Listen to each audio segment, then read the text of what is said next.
at WrestleMania, the three of you will compete in a triple threat match. I challenge you to a championship match at WrestleMania! This match is happening. It's going down as the biggest fight of our lives. On the grandest stage of them all, Sasha, it's on.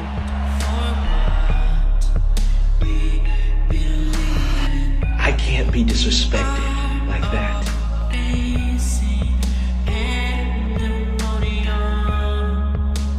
I agreed to battle a demon. The king demon?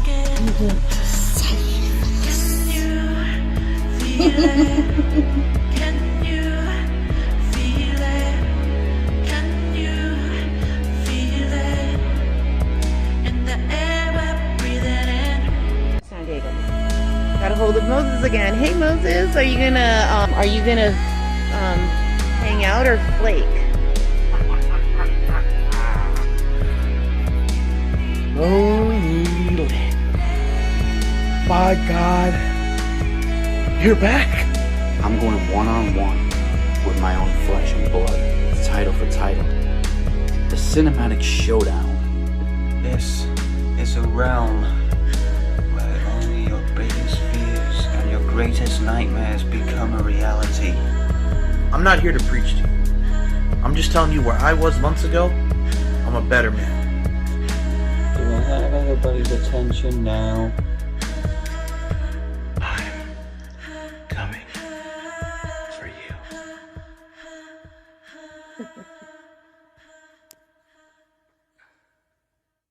Cause we are the victims, we are the hunger, we are the dying, but we are legends, we are legends.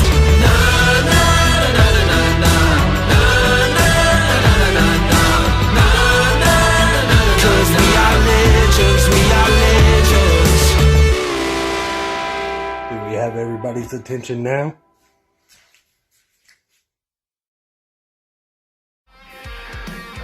And now, Max Wrestling and RWT presents Promomania 6.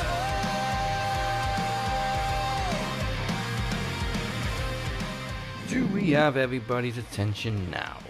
Welcome to the biggest Max Wrestling show of the year, possibly ever. This is Promomania 6, and this is your captain speaking, along with the podcast machine, Mike Larkin, and the return of Travis the Walker Anderson. How you feeling? Feeling good? Feeling good, and welcome back once again, Mr. Travis. Thank you, thank you, thank you. I mean, technically the pre-launch was your return. Hey, man. Well, he's back and better than ever. We said that. Here he is. He's back from pre-launch. Pre-launch was just a warm-up. This is the real shit. Wait a minute. He's still a little sour, though, with the Iron Bank, though. You were a little pissed there on that pre-launch. I mean, hey, I can't be too mad.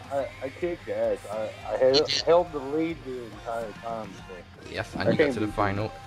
Mm-hmm. But you brought Father James Mitchell to a pre-launch. Hey, that's not pre-launch worthy though. That's how he rolls.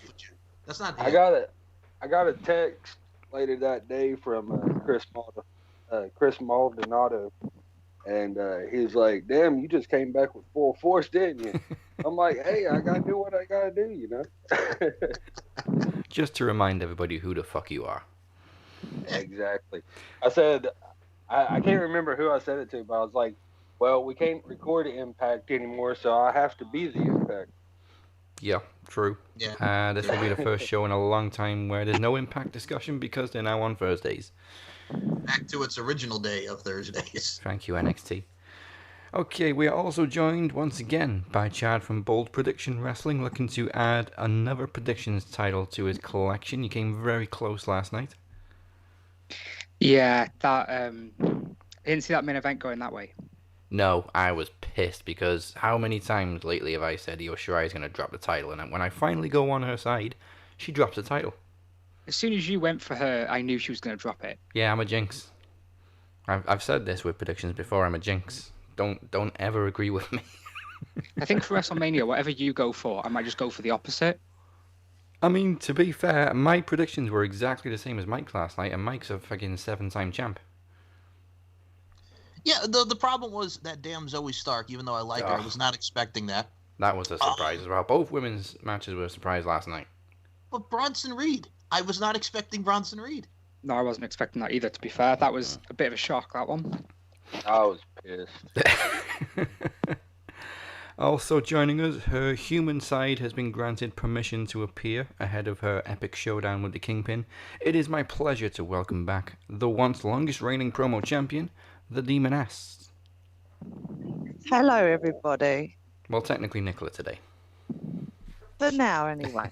But hey, welcome. Thank you for having me back on. It's an honour to be back with all of you lovely, crazy, mental people. Well, you can't miss Promomania. It's where you won the promo title last year. Mm-hmm. Oh, was it? Do we Okay. have to talk about Sorry, that? Travis. Really? Okay. Love you, Travis. Every time it's mentioned, you know, I have the flashbacks of being locked up in the torture chamber and everything. It's just so hard. You're talking to the wrong version of me right now, my sweet. Oh. I can just see Travis getting more and more pissed as these intros go on. If I remember rightly as well, your promo was very close to home because the whole promo was your journey home, and then you just walked through the front door to finish it. Making his full episode debut, challenging for the Knowledge Championship, the master of his own universe, Daniel Crimmins. Welcome. Thank you. Always, it's a joy to be here. Yeah. You were also in the first competitive promo in Max Wrestling history.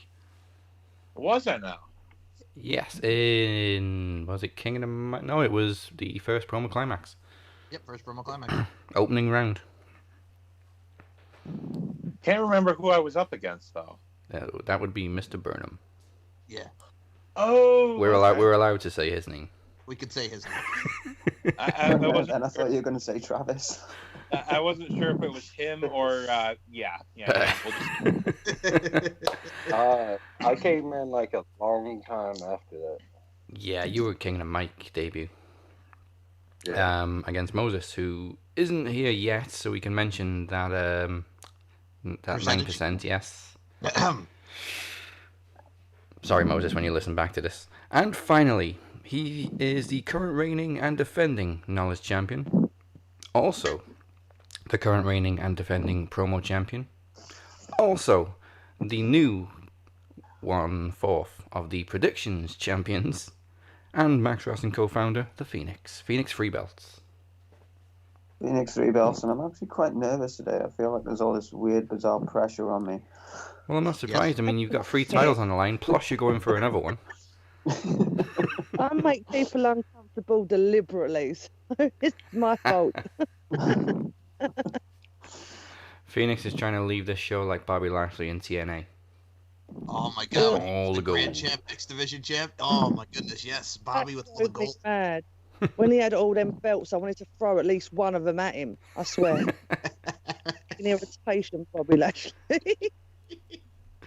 All right, now we have a lot to get through this year, but fortunately WWE wanted to monopolize the entire week, so we were able to predict TakeOver on Tuesday's pre-launch show. So we will be predicting WrestleMania and going over last night's Dynamite, and of course no more weekly Impact because they've moved to Thursdays. But first, Right, even Impact in 60 seconds. No, there's no point. There's a new episode tonight. Yeah, man. Thursday, isn't it? It's not on. Oh, yeah, nicely done there, Impact. Yeah, well, yeah, Friday in the UK if you don't know where to stream it. Thank you. First of all, since the winner has to defend against Mike later on, it's only fair that we kick things off with the Knowledge Championship, so the champion has some cool-down time. You have 10 questions each, 15 seconds to answer each one, and when the time is up, you will hear this noise. Oh, sorry, I had to bring him back. Okay, as they say, challenger first. DC, are you ready? Go ahead, let's do this.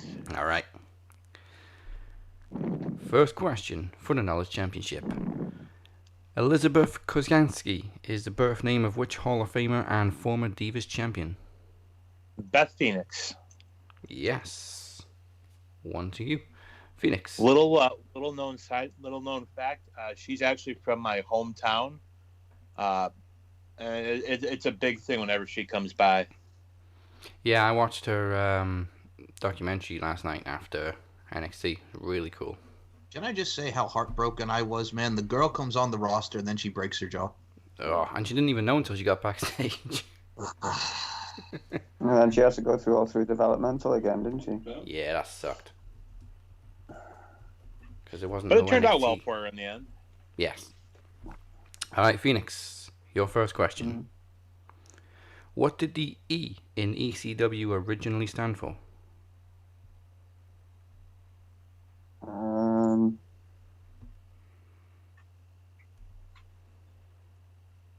I can only think of extreme.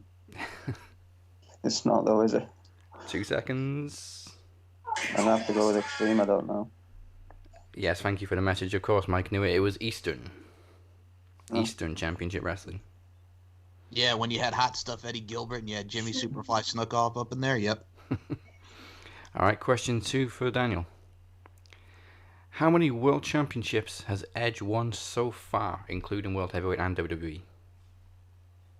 I believe 11. Yes, it is. Yeah. Yeah. All right, Phoenix, you got some competition. I noticed. Question 2 for you, Phoenix. WWE's version of the FBI in 2003 consisted of Nunzio, Johnny Stamboli, and who else? Chuck Palumbo. Yes. I'm sure Mike knew that one as well. Oh my God. No. You got thanks, man. First and foremost, when it comes to Chuck Palumbo, all I remember about that time is, like, you know, he goes from Billy and Chuck doing a solo thing, and then he's a part of the FBI, and all of a sudden he has an Italian accent. Yeah. Yep. Hey, then we had had that biker gimmick for a little. Yeah, that was when he came back. He was like the own version of American Badass, but that was what he did. He had like the custom. He had the custom things that he did the most. I remember they didn't put Undertaker's Badass entrance on one of the games once, and everybody started using Chuck Palumbo's entrance. Oh my goodness! All right. Yeah, and if his most memorable part of that part of his run was he feuded with Jamie Noble. Oh, with Michelle McCool. That's right. Hell yeah. All right, DC question 3. In what year did Shawn Michaels retire Ric Flair? Let's see, that would have been 2008. Yes, it was. Clean sweep so far. 3-1, sorry.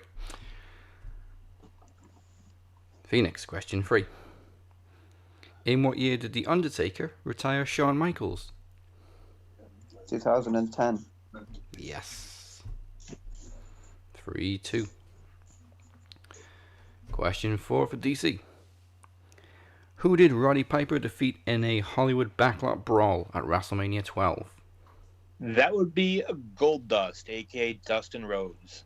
Yeah. Yes, it was, and very stiff it was too. Entertaining match, though. Yes. The Bronco. Hey, the Bronco's back.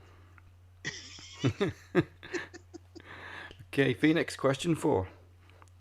Al Snow formed what tag team with Steve Blackman? No, Mia, you're not playing.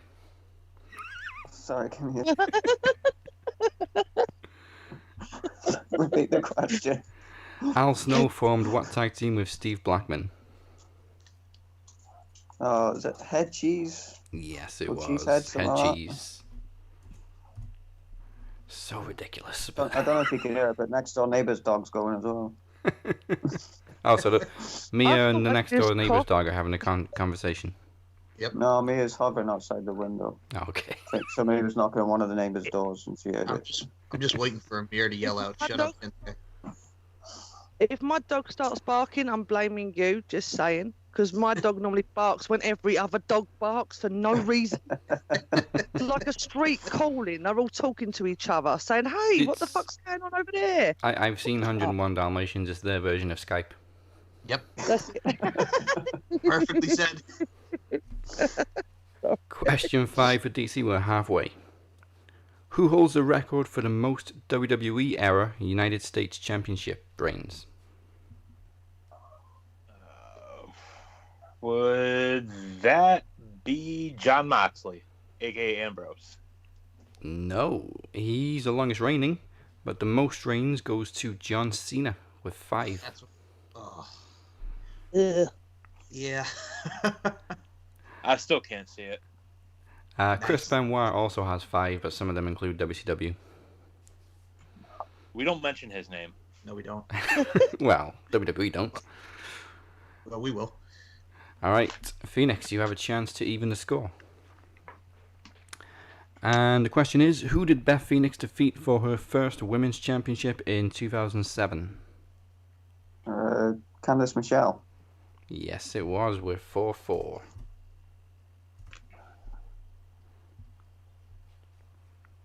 right, question 6, DC. How many women held the Hardcore Championship? I want to say 4. Close, it was 3. And I'm going to go to Mike. Can you name all 3? Trish, Terry, and Victoria when she was a part of Godfather's host. 2 of them was right. It was Molly Holly. Molly Holly was a hardcore champion? Yeah, Wrestlemania 18. Oh, yeah, that's right. Okay, I was thinking the Godfather's host. Are you sure one of the Godfather's hosts wasn't the hardcore champion? Yes, her name was Cynthia Lynch at the time. And of course, Trish won it. That still counts as a female. You just got to be like that, call her a hoe, man. That's what I'm saying. You're just going to throw the hoe out there? I didn't say she wasn't a female. She was one of the answers. Oh, Here's one for you, Mike. Who did Molly Holly beat? What, for the hardcore title? Yeah. It was Gregory Helms. And then Christian rolled up Molly. Oh, first and foremost, that... Okay, don't even get me started. No, Christian slammed the door in Molly Holly's face. Yes. Do you remember what the line he said, though, was? Stand back, there's a new champion coming through. Yeah, buddy. Yeah. Buddy. And then friggin' Maven rolls him out of the goddamn car. That son of a bitch. Yeah. You know what? I don't even have to watch wrestling with you lot anymore. You just tell me it, so I remember it. So I'm good. The Hardcore Championship at WrestleMania 18 was wild. Well, Maven, the last time we saw him, I think he did like one indie. He was on the bump talking about eliminating The Undertaker like a few weeks ago. It was actually not bad. He's just doing his thing now, living life. Okay, scores 4-4. Phoenix, this is your first chance to take the lead. In what year was the only 40-man Royal Rumble match? 40-man? Ooh. 2011. Yes, it was won by Alberto El Patron, who, again, we don't mention. You eliminating... I'll be honest, watching that one, I was hoping Santino would have won, but I knew it wasn't going to happen. Oh, boy. We do not like that dude. He's a dickhead in general. At least he didn't win the title. And it was in the opening match of WrestleMania. Okay, next question for Daniel. What was Mickey James' ring name in TNA? Was it Alexis Labrie or Alexis Labrie? Alexis Labrie it was, yes. 5-5, we're even again. So you're bringing back great memories of her, Raven, and Julio De Niro. And CM Punk. And CM Punk, yes, I was going to say. Yeah. With the Raven flock. The Raven flock. Early TNA. Good. Next question, Phoenix. Which WWE legend teamed up with rapper Wyclef Jean on a 2000 track? Of course, Mike knows this one. 2000.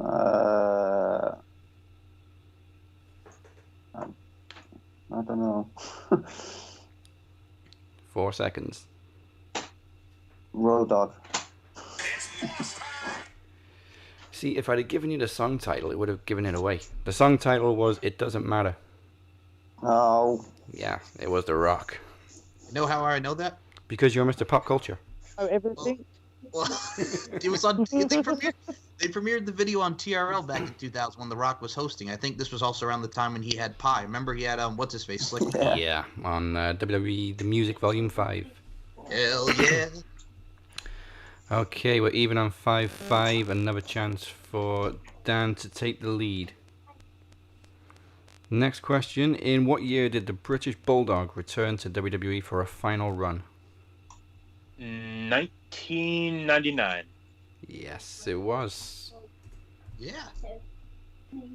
And they made him wrestle in jeans because it's the Attitude Era now. I remember that. Wasn't he like hardcore champion and European champion at the time? Yes. Hardcore, yes. Okay. I think he won the Intercontinental because he feuded with China. No, was it? I don't recall that. I don't know if he won the title, but he definitely feuded with China. Didn't The Rock give him a rock bottom into a pile of dog poo? Yes. And Michael Cole, the dog poop, rock bottom onto the dog poop. Oh my goodness. Okay, Phoenix, next question. It's 6-5 so far. The final Insurrection pay-per-view took place in what year? 2002. Nearly.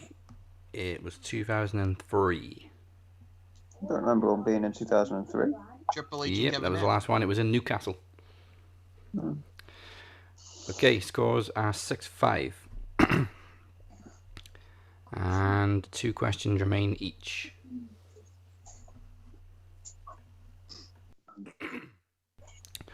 DC.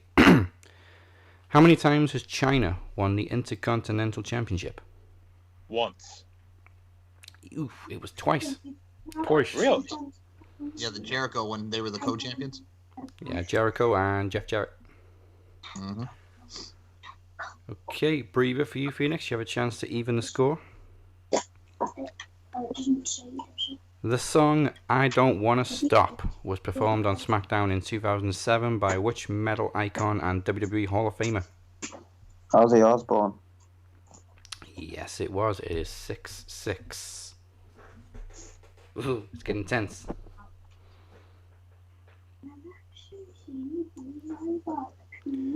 Okay, last question for DC. What was Nikki Cross's name before signing with WWE? I'll be honest, I don't know that one. All right, just pass. It was Nikki Storm. Okay, Phoenix, final question. You ready? Sure. Who did X-Pac challenge for the European Championship at WrestleMania 15? Shane McMahon. Yes, it was. You are still the knowledge champion, and it was so close. 7-6. I can't take anything away from DC. He actually pushed me today. Oh, he gave you a hell of a run for your money. Yeah. Damn good, Dan. Congratulations, both of you. And congratulations, Phoenix. I think the only 2 people who have pushed you that close are Mike and maybe Travis. Yeah, Travis. Yeah. Yep. Yeah, that double overtime last year. Oh, Travis, congratulations for the other day. For getting a first hit. I'm impressed. It don't matter. I'm impressed. Well, the shush. Like you said, you had the lead for the whole thing. I'm still that one question still cracks me up. Like, when did Cedric Alexander get married? I'm like, why does that matter? Wait a minute. We had one of the questions where Undertaker marrying Michelle McCool. So I mean, hey. You chose Cedric Alexander for questions like, what the fuck can I write about Cedric Alexander? Okay, Phoenix, you have a little bit of a breather before Mike finally cashes in that Iron Bank on you. Okay, and now, a few weeks ago, we announced a new championship was coming to Max Wrestling, and it's time to reward the first recipient of the Group MVP title, which is given to the highest contributor of the Max Wrestling Facebook group at each special event. It cannot be won by myself, Mike, Moses, or Travis, because we run the group. Therefore, your first ever group MVP with 28 posts during the month of March is Hakeem Fullerton. Yeah, man. All right, Hakeem doing this thing with his impact columns. You go, Hakeem. Yeah, if you want to know your TNA history, Hakeem's your man. Congratulations to Hakeem, thank you for your contributions, and if you or anybody else wish to become the next group MVP, make sure you post and comment as much as you can during the month of June. June's the only month that matters. Not that you shouldn't post before then, you know. I thought June was not an option. June is an option this time. Okay, we still await the King's arrival. However, it is another 2-night extravaganza this year for the granddaddy of them all. So first of all, night 1 predictions. I think it's 7 matches on each night, so 14 altogether. Yep. Okay. Now, on the pre-show, we don't have anything so far. No doubt one of them will get bumped. My guess would be the Tag Team Turmoil match, so let's start with that. The winner receives a shot at the Women's Tag Team Championships on night 2 because they suddenly remembered they have women's tag teams. It is, as Mike calls them, Team Blow, Lana and Naomi. Blow and Blow. Get it right. Blow and Blow. Get it right. Okay, then, as I call them, the Gucci Girls, Dana Brooke and Mandy Rose. The Riot Squad and Natalya and Tamina. Man, I really want Natalya and Tamina to win after what I saw on friggin' Talking Smack with Natalya and Tamina just get fired up by Paul Heyman. But I don't think they're going to win because they're in Florida. I'm going to go with Hometown Girls, Glow and Blow. Glow and Blow, okay.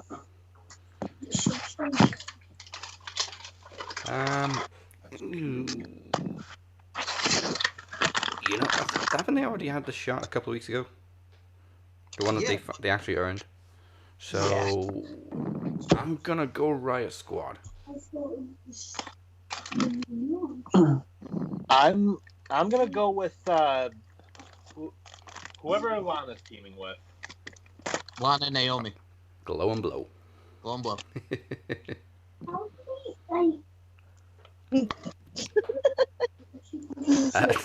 Team and I was gonna go Riot Squad, but because Daz has gone with it and he's been known to be a bit of a jinx. Thank you. So,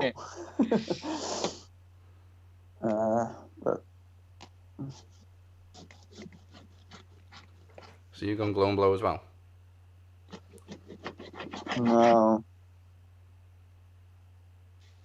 no, I still don't think Lana's improved that much to get it. Nothing against her. I mean, you can see she's trying, but yeah, she's gonna try. She is the Orange Cassidy of the women's division. Yeah. So I'll go Riot Squad. Chad, who are you saying? Well, I'm going to go a bit bold, if you will. Of course. I'm going to go for Billie Kay and Carmella. Oh, yeah, I forgot that they're in the match. Yeah. Well, they're not officially listed, but... They're not confirmed to be in the match as of yet. Okay. I'm going to go for it. Nice swerve. Did you hear what the original plan was for this match? Oh, there was an original plan? It was going to be... They were going to do the Women's Battle Royal, and the last two were going to team up to face Shania on night 2. Wait a minute. Is this like WrestleMania 15 with Test and D'Lo Brown? That's exactly what they were referencing, yeah. Wouldn't it be cool if they did that and had Billie Kay and Peyton Royce as the final 2? Oh, yeah. But they won't give us nice I would have things. preferred that to whoever Billie Kay's teaming with now. No. If I can add actually shock some people because I've been openly said that I just don't like the Iconics. Mike, you referenced what was it? Steve Blackman and D'Lo Brown. Test and D'Lo Brown. Test and Now that concept actually goes back further. That was 1993, 94, when the IC title was vacant after Shawn Michaels, I think, lost his smile. Oh yeah, that's right. And it was a battle royal on Raw for the vacant IC title. The final 2 would then compete in a match, and it was Rick Martel against Scott Hall. See, there you go. Oh, okay, Mike, now you've got competition. On trivia. Yeah, Mike's got competition now. Okay, well, first and foremost, I was a year old in 1993. So No excuses. Yes. Whatever. No regrets, too, as I'm well, not- for the Millers. I'm not commenting on how old I was because I'm really old, so no. Oh no, you're not. Old. You're as old as you feel. Well, I'm part demon, so I'm like 700 years old in them rules. So you know. Just to confirm for anybody who's been listening to Max Wrestling since 2015, that was Rick Martel, not Rick Marshall, who Evan Not once QT thought he had a Marshall? promo against. Who the fuck is Rick Marshall? Oh, Rick Martel. Okay, Travis. I just really don't give a damn about this match. I don't think so. I guess I'll go. Who's all in it? There's Team Glow and Blow, like Lana and Naomi. The Gucci Girls, Dana Brooke and Mandy Rose. The Riot Squad, and Natalia and Tamina. just to be different, I'll go Gucci Girls. Alright. Or Chad went for a bold prediction and said Carmella and Billie Kay.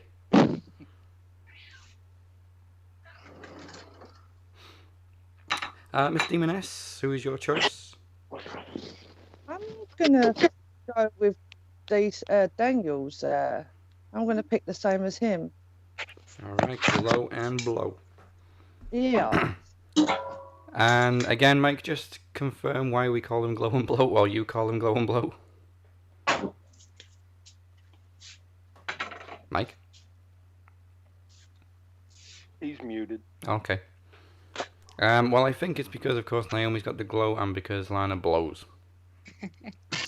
To Yeah, be as simple as I can. Good enough reason for me. Yeah, that'll do.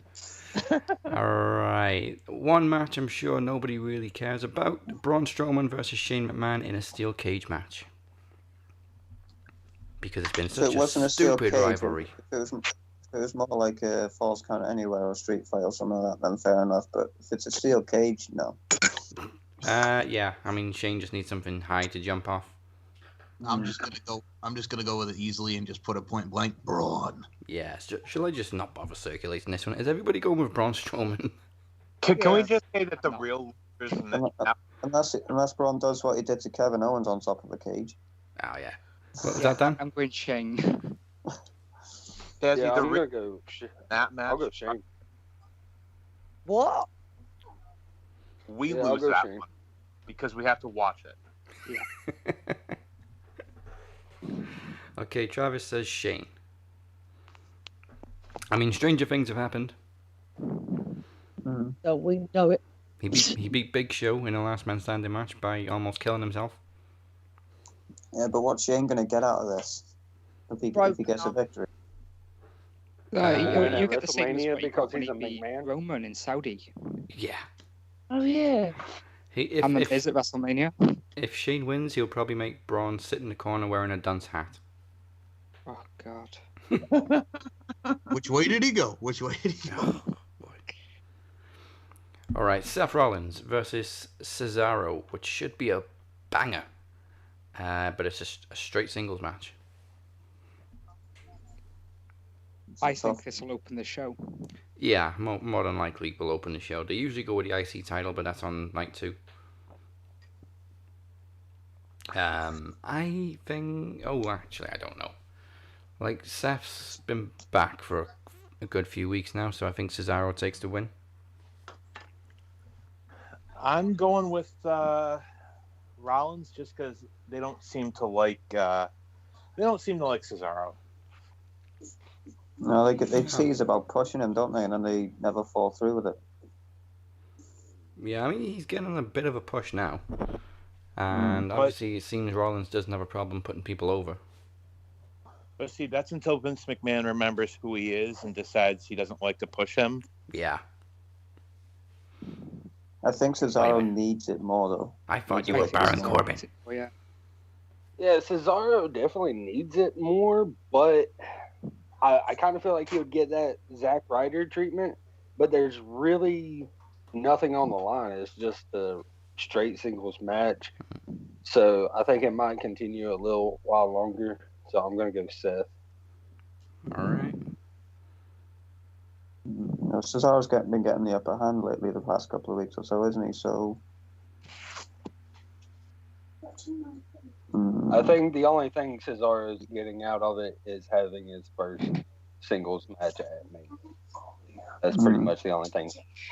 I mean, he had a singles match last year, but we don't count that apparently. Evidently. All right. So... Yeah, I'm gonna go Cesaro as well. Okay, I thought I was gonna be all alone now. Oh God, you're going Cesaro. I say Seth Rollins. Yeah, I'm gonna go Cesaro. All right. Nicola? Cesaro. All right. Only because I don't like Seth Rollins whatsoever.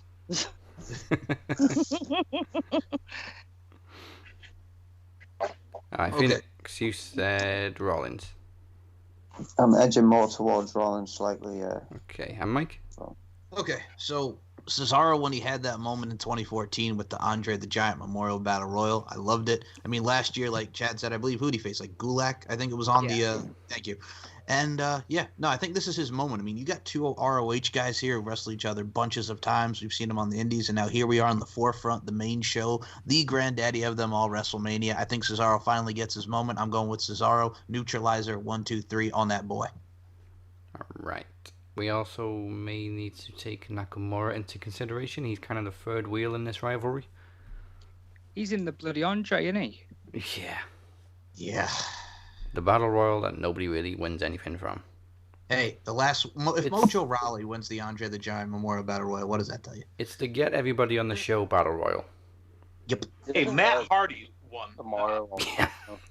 Well, okay. Well, that was at least leading to him and Bray as the thing, but then it kind of flopped. Isn't the Battle Royal tomorrow on SmackDown? It's on WrestleMania SmackDown. Well, as you said that one of the matches will get bumped to the pre-show. Apparently they're not going to have a match on a pre-show because they want the first match to be like on TV in front of a crowd sort of thing. So I think the matches that are going to be on SmackDown would have been on the pre-show. Oh, it's a shame they didn't think of that years ago when they had the Cruiserweight title on the pre-show and nobody was in the arena. Yeah. Assholes. Match 4. Let's go with... Okay. The Rabbit Guy and Damian Priest versus Miz and Morrison. Bad Bunny make that money and Damian Priest. Of course. When has a celebrity ever lost a match in WWE? Pat McAfee. Yeah. Twice. Pat NXT's different though. All right, I'm out. Yeah. Is anybody going with Miz and Morrison? Let's make it easier. No, I won't. Of course, Phoenix won't. Hold on, wait a minute, hold on. Of course he doesn't, because Phoenix is a hater for the Miz. When you can't just, recognize the fact that what he's been doing, but you just want to hate, stop hating, start participating. Be cool, style, Phoenix. He's not the only one. Well, this is you also too, who wants to burn everybody and watch the world burn. So Yeah. do you know who we're talking to? Of course. Yes. Mike, some people just want to watch the world burn. That's true. Yeah. That is true. Okay, full house for Team Bunny and Priest. The Holy Bunnies. Bunny. The Holy Bunnies. Well, hey, in the music game, if you could have a group called Bad Rabbits, you can have a tag team in wrestling called the Holy Bunnies. Well, we got the Good Bunny on No. on AEW. Yeah, the good bunny. We like the good bunny. She's cool. That one can stay. Him, no. Hold on, wait a minute. I will much prefer Bad Bunny over Logan and Paul, who No, look like I'm the want to opposite. be on SmackDown. I'm the opposite. I preferred Logan Paul's segment. Well, Yeah, he but didn't look like he wanted to be there, though. He He really didn't look like he wanted to be there. And what did he actually bring to the segment? Nothing. Exactly. I enjoyed it, and I didn't think I really wanted to hate it, but I did. I quite enjoyed it. What did you enjoy about it? Yeah, what did you enjoy, man? Whoa. Listen, I don't do trivia. Okay. Wait, hold on. I just will say this. The only reason also I knew about Logan Paul besides his YouTube, one of the things that really made me laugh, he has his own podcast called The Impulsive Podcast, and Mike Tyson was on it, and he flat out told him to his face that Floyd Mayweather would kick his ass, and I loved it so much. I mean, I don't like him generally, but I did like him in that segment. I mean, to be fair, I think Sami Zayn made it better. All right, we have another tag team match on night one. Raw Tag Team Championships, The New Day defending against AJ Styles and Omos. AJ and Omos. AJ. AJ. Okay, is that AJ and Omos for everybody? I would say New Day purely because they need to get AJ away from Omos. He doesn't need it. But... Well, you hate them. Well, why were you going to say the New Day if you hate them, man? What's up with you? Because I hate the fact that AJ has a bodyguard even more. Hey, I'm just saying, man. I mean, AJ is like 3 foot and Omos is like 9 feet. That dude, I swear to God, it's so funny. I was watching Raw with my mom the other night, and all she started laughing because it's just like he looks so small next to him. I'm like, yeah, it's hilarious. Well, AJ isn't all that big to begin with. Yeah, that is very true. I mean, if you watch his early days in the X division, like, good lord, like, I mean, freaking Christopher Daniels has like towers over him, like what, like a foot tall? I just kind of like AJ's not really a big guy, but I just never thought he needed a bodyguard. No. I just kind of like the fact that he's got a friend who wasn't in New Japan. Yeah, I'm not against it because it gets him his Grand Slam as well. He needed a tag team. Makes sense. I'll go AJ. Okay. So pretty much what you were saying about him is you think AJ Styles is like this version of James Taylor. You've got a friend. Is that what you're saying? Or a Toy Story action? Is that right, Dazzy? Absolutely. I hope they enter the arena to Randy Newman. Please no. DC, who are you going with? AJ and Omos? Oh yeah, I think it's gonna be at this point. I mean, I figured that was the only reason they took the tag team titles off Cedric and Shelton, just so AJ and Omos could beat a face scene. Well, actually, no. There's another reason to that. Well, obviously, New Hurt Business broke up as well. That and Vince doesn't know how to book anymore. Very, very true. And I guess technically Shelton and Cedric are a face team now. So they're or are they? Because that brings us to let's go with the women last. Bobby Lashley versus Drew McIntyre for the WWE Championship. And Chad, I'm going to make a bold prediction. Okay. That it's all been a swerve all along, and Cedric and Shelton are going to help Lashley retain. Is that because Drew won the match, which means that the Hurt Business can't be at ringside, but that's not technically the Hurt Business anymore, so they can be there? Very, very good, yes. Okay. It's a very nice loophole.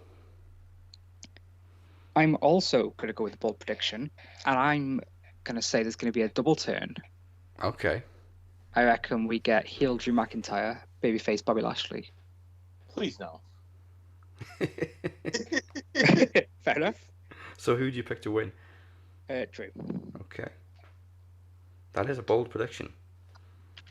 McIntyre hasn't been a heel since way before the Rumble last year. Well, he was with Ziggler. Year before, even. Okay. Mike? See, for me, I look at it also from a stance, too. Like, when he beat Brock Lesnar last year, that was in front of the PC. Nobody, man. No fans. Nobody. So the reason why I also feel that Drew is going to win is because he gets that moment in front of the people this time. So much like in TNA when Bobby Lashley beat Drew McIntyre back in 2016, I do not see Bobby Lashley getting the dub. I'm going to say Drew McIntyre wins it back. All right. I'm going to make a bold prediction here. Okay. Since this seems to be the day of bold predictions, I'm going... it's going to be a very short match. Drew McIntyre with the Claymore. All right. All right. Chad is getting so many loyalties from this episode. I know, right? Chad, I got to ask you one question right here on the show. Why are you being a self-promotional man whore? Says Mr. Larkin. I don't know what you're talking about. Nicola, who are you going with? Who was the option again? I am sorry, I was listening, but then I got distracted by something. My bad. I think I heard a doorbell. Bobby Lashley, Drew McIntyre, WWE title. McIntyre. McIntyre. All right, Phoenix.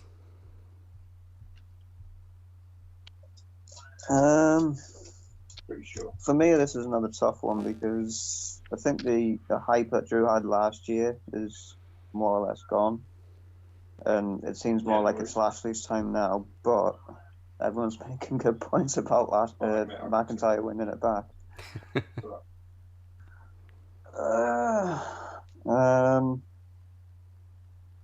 Yeah, and Lashley also almost seems scared to face Drew, so I'm gonna say McIntyre. Yeah, that makes no sense. What's he afraid of? He's fucking the Almighty. Mm. I hate it when they always make the top heels cowards. Yeah, I mean, he won a title and gave Miz his rematch in less than 5 minutes. Yeah. Okay, Travis. I'm gonna go Lashley. Right. So I'm not all by myself. Oh shit, you went with him? No, I trust you when it comes to WWE pay-per-views. Yeah, AEW? okay. Nope.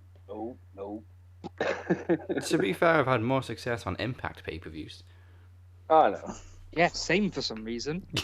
And I've had worse, and I know more about Impact. What the hell? Wait a minute. Hold on. I got a comment because Chad just opened up his trap on that. Son, you don't even watch Impact, and your ass wins the Predictions Championship on the Impact pay. I was watching it for a few weeks leading up to the pay-per-view. Oh, excuse me. Excuse me. But no, I'm not like a die-hard fan, no. That's the key. Just watch it a few weeks before a pay-per-view. Yeah. True enough. Okay, finally, people have been clamoring for its main event night one, and they keep calling both matches the main event, so I don't know which one they're going to go with. But Sasha Banks defending against Bianca Belair. Bianca Belair. Yeah. Gotta go with Belair.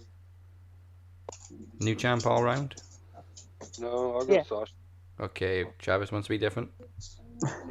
There's always one in there. I was going to say the same thing and then went, no, I won't go Sasha. I'll copy everyone else just to be safe.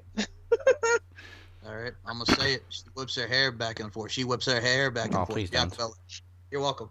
Yeah, no, not that song. Any song but that one. All right, you want me to start singing Baby Shark on this show if you really want to go that route? I will burn you and Travis. You start singing that song, I swear to God. What the hell? You started it, mister. Okay, let's move on before somebody gets their ass burnt. That's night one. Now it's WrestleMania halftime now. So before we get into night two, I think it's high time we had some promo action. So making her return after 18 long months, she's the queen of RWT. She is Moni Lynn, and her opponent is former promo champion and 2020 King of the Mic, Moses Marquez, who is still running a little bit late. I gotta be honest, it's been a complicated build. Originally, Mike, you challenged Moses a year in advance. It almost became a promo title match. Plans changed and Moses needed a new opponent. Travis reached out to Moni to surprise everybody, and we weren't sure if the match was even official, but it is, and here we are. So this is promo exhibition number one of the evening, Moni Lynn versus Moses Marquez.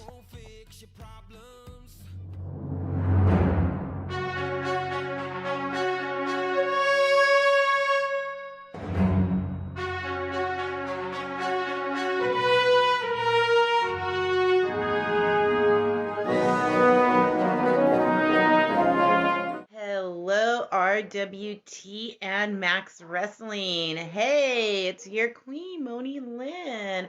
I know I've been gone for about a year and a half, but I'm still around.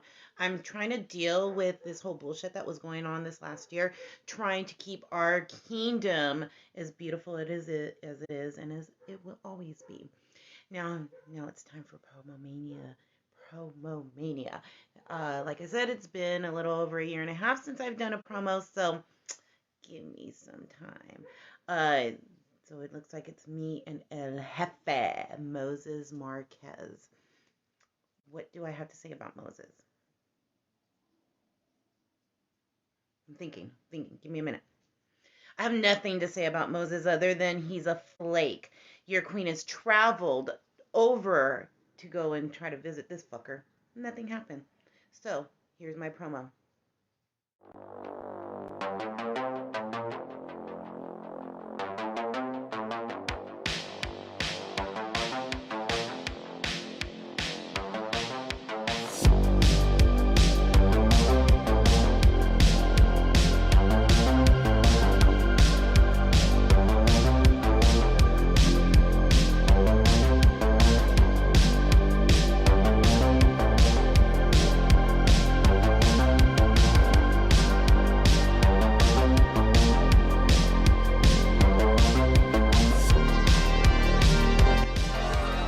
Let's not waste any time. Let's go right to the back for our special guest interview.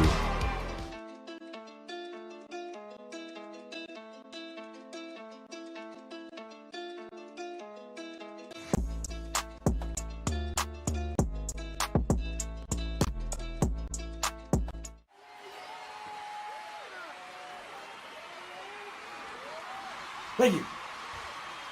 You speak about a promo title shot that I am mere weeks away from.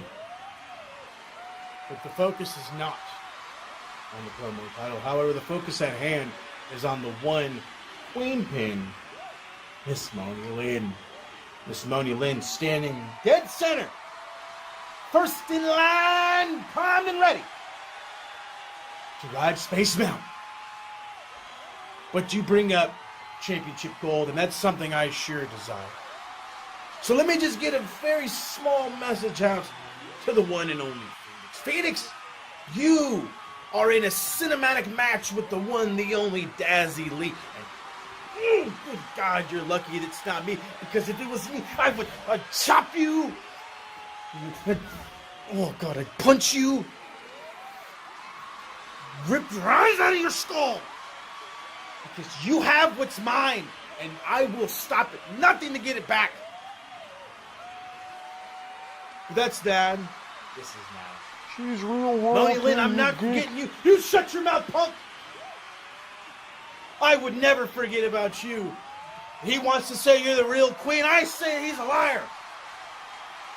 He doesn't know what it takes to earn the crown, to bust their ass, to grind, to beat every freaking competitor that steps your way. Walk away with King of the Mic. Then you can crown yourself. Then you can be the queen pin. But no, I want it, so I'm the king. Nobody is going to tell me different. But you are one gorgeous, lovely thing. That's why I have you front of the line, ready for Space Mountain. But just understand, Moni, I'm only pumped up, baby, because we are live! Woohoo! Here in lovely, sunny San Diego, home of the great LT, the even greater Tony Gwynn, and Mr. 619 himself, Rey Mysterio. Travis, buddy, you can't do that. Only me. Man, it feels good to be out here like this. It feels good to be out here taking control of the situation. Now, you see, maybe you've already enjoyed this entire show so far. Maybe you enjoyed me winning the Iron Bank. Maybe I did it. Maybe you didn't watch it. Maybe you need to hit rewind, and maybe you need to go check it out. But I will assure you one thing. I'm giving it my all. Nothing, no one will stand in my way. Not COVID, not Moni, not Phoenix, not Travis. Damn sure not the man, Dazzy. Phoenix boy, I hope you walk away with both them belts, because I can't wait to take them off your shoulders. But if for some reason it doesn't happen, and for some reason Dazzy Lee ends up being that guy, then I have no problem going at the head of the table. But I'm already jumping the gun. I'm way ahead of myself. Way ahead of myself. For all I know, I could have won nothing. I could be on my way to nowhere. But my opponent is still right there.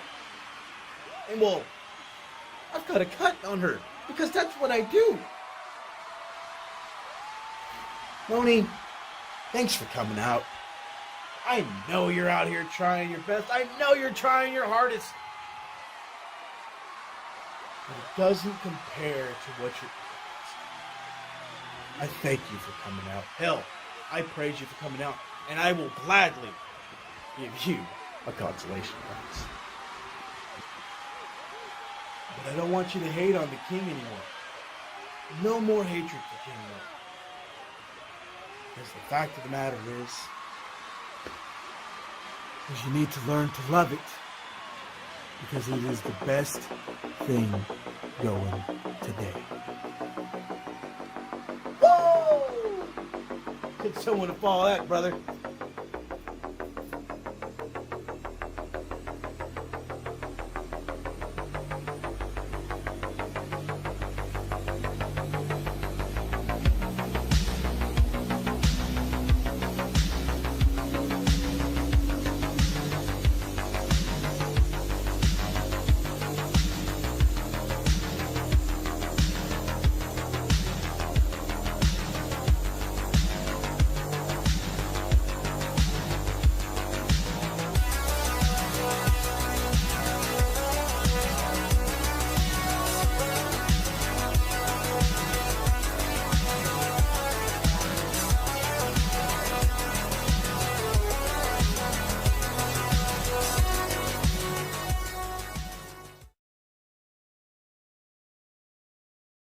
Moni Lynn, Spaceman, I'm gonna have you like this. We want to thank you for listening and watching to this special event. If you're watching on YouTube, please hit that subscribe button, or if you're listening on any podcast platform, subscribe and follow. And of course, if you're one of our thousands of Facebook viewers, like, share and join the Max Wrestling Facebook group. And when you've done that, go visit our website, maxwrestling.net. And now for night 2 of WrestleMania. Let's kick it off with Nia Jax and Shayna Baszler, Shania, defending the Women's Tag Team Championships against the Tag Team Turmoil winners. TBA.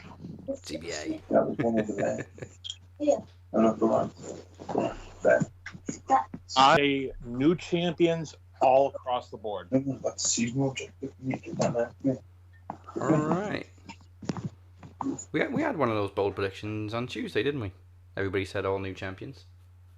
Oh, that was Moses. Yeah. All right. So for my end, I'm going to say, because again, Florida hometown girls, they're going to twerk, they're going to dance, they're going to sing. Everybody's going to have a chicken wing. I'm going to go Lana and Naomi, Golden Blow, new tag champs. All right. Okay. Anybody going with Shania? Oh. Nope. Okay then. Anyone? Bueller? Hello, is this thing on? Well, I'm thinking if they do go with Golden Blow, then I'm going to have to change my prediction from night 1. I mean, technically, for this match, you only have to say TBA if you think they're going to lose the titles. It's like the Dexter Lumis stuff, but all them.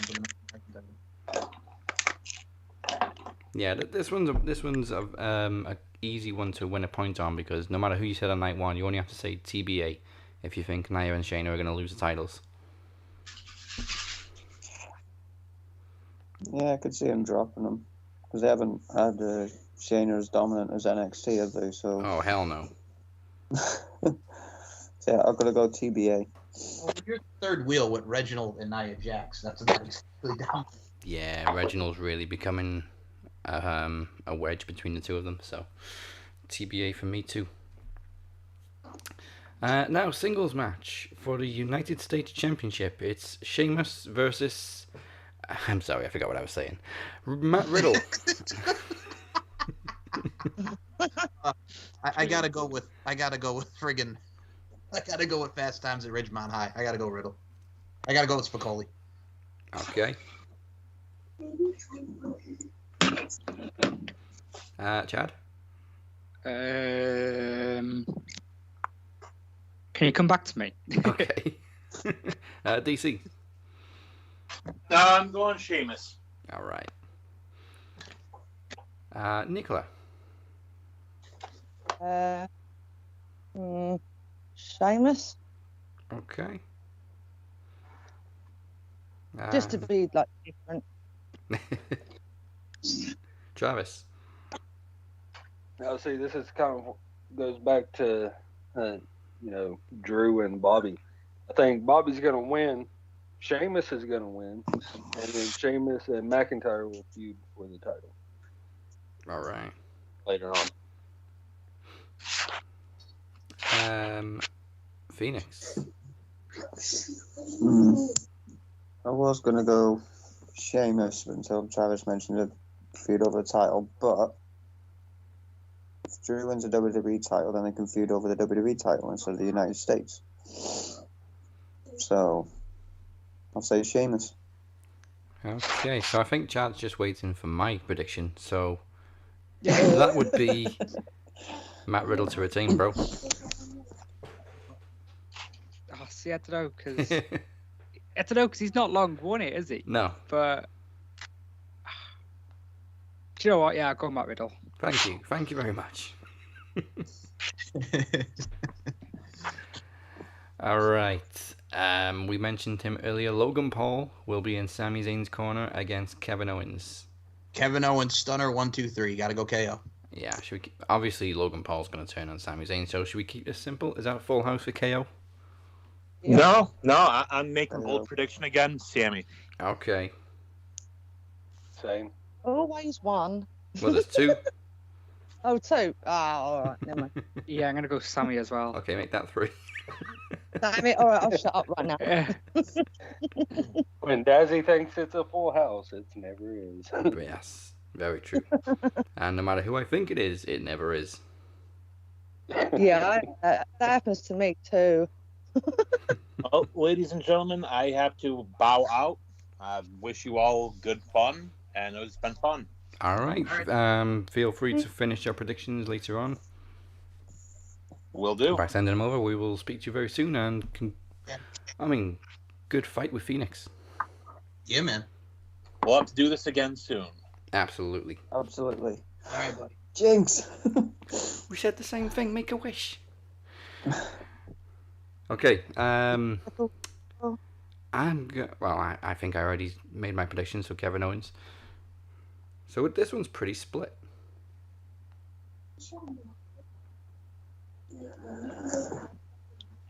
Next match. Oh boy. A Nigerian drum fight for the Intercontinental Championship. Big E versus Apollo Crews. He wants the Intercontinental Championship. Stop disrespecting my people. Going with Apollo Crews, gets the IC title. Finally, like CeCe Pinston, Apollo Crews. It's so awful. I haven't seen any of it, but I can only guess that it's not going to do anything for him either. So you haven't seen his accent? No. Oh, you know what it's like? It's like when Booker T was in the main event Mafia, and all of a sudden he started talking African, Zimbabwe, and the whole thing. You know what I'm saying? That's what it's like when Booker T developed the African accent, TNA. I mean, Booker did it to kind of look like a fool, but Apollo is trying to make us believe he suddenly developed a Nigerian accent. That's what happens when you go back to your roots, man. You just start talking like your roots. You know what I'm saying? No, it's like you a very... don't. Yeah, you do. I'll be honest with you. Sometimes Northerners talk Southerner, and I love Travis to death, but sometimes we get that twang. It's infectious, and that's what I love about you, buddy. There's a little bit of a difference. Kind of like when Lana dropped a Russian accent. Yes. Or Kofi dropped his Jamaican accent. There's a bit of a difference between a twang and a full-on accent, which really isn't good. No.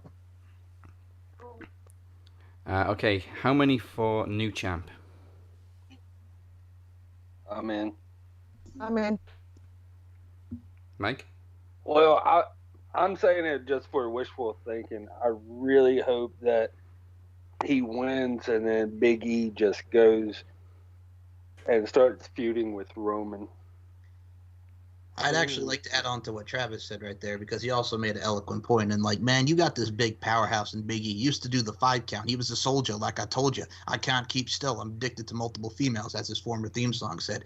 Man, you got Big E, a powerhouse, going against Roman Reigns. That's a matchup right there for the people. But I'm still going with Apollo because it's a Nigerian drum fight, and then he's going to play the drums like John Stamos in the Kokomo music video. Boom. Phoenix. I'm staying with Big E.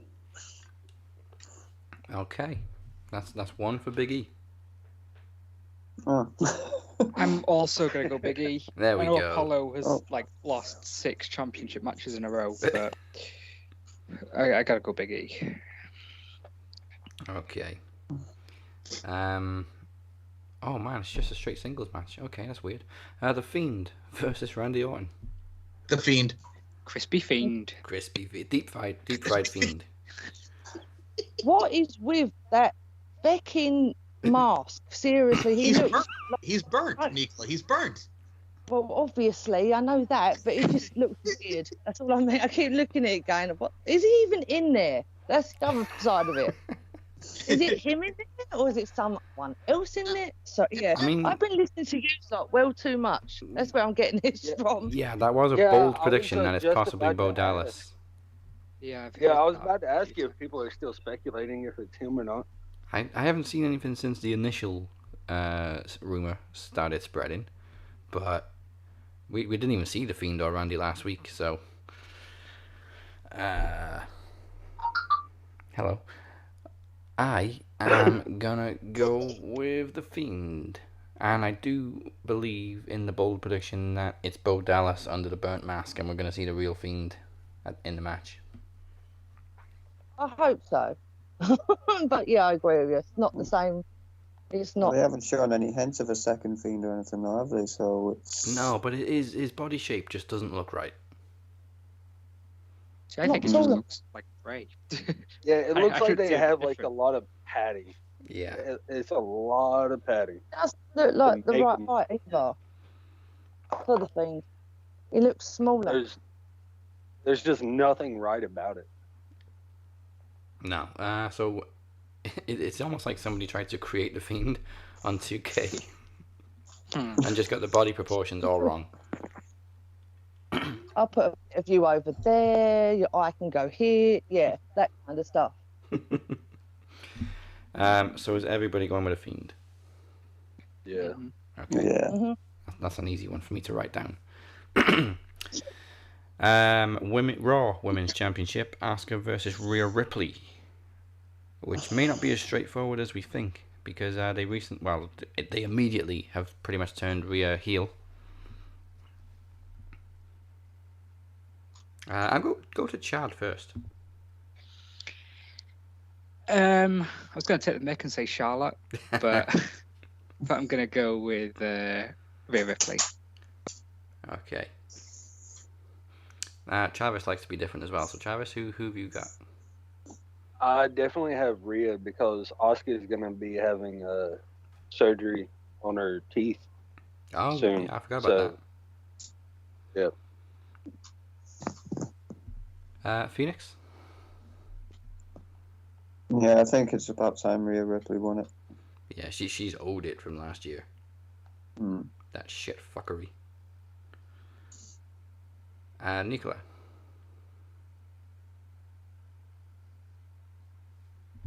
Man, that demon ass is... I'm here. I forgot to take the mute button off again. Oh. I was talking to It's myself. that damn alter ego of yours keeping you under control. Just, yeah, definitely got me by the throat on that one. But So Asuka or Rhea Ripley? Rhea. Okay. And Mike.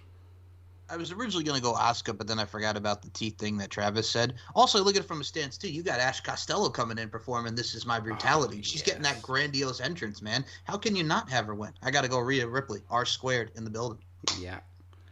For me, purely because of the shit fuckery that happened last year, I'm going with Rhea Ripley.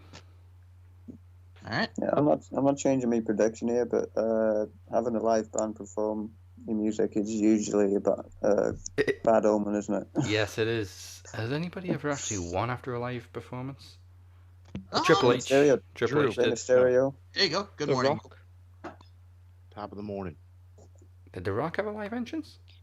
Against Cena the first time, I think.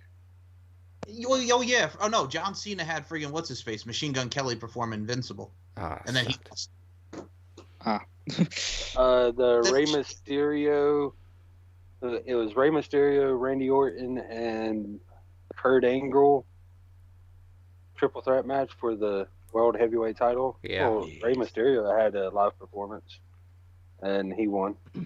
Yeah, Randy's had a live entrance, hasn't he? Yeah, WrestleMania 30. Oh well, yeah, that was unlucky for him. Okay. So before we do the main event, then King Mo II has joined us. Morning, everybody. All right, we'll run. Welcome. You can give us night 1 later on, but we'll run through night 2 now that you've arrived. So first of all, Tag Team Turmoil winner versus Shania.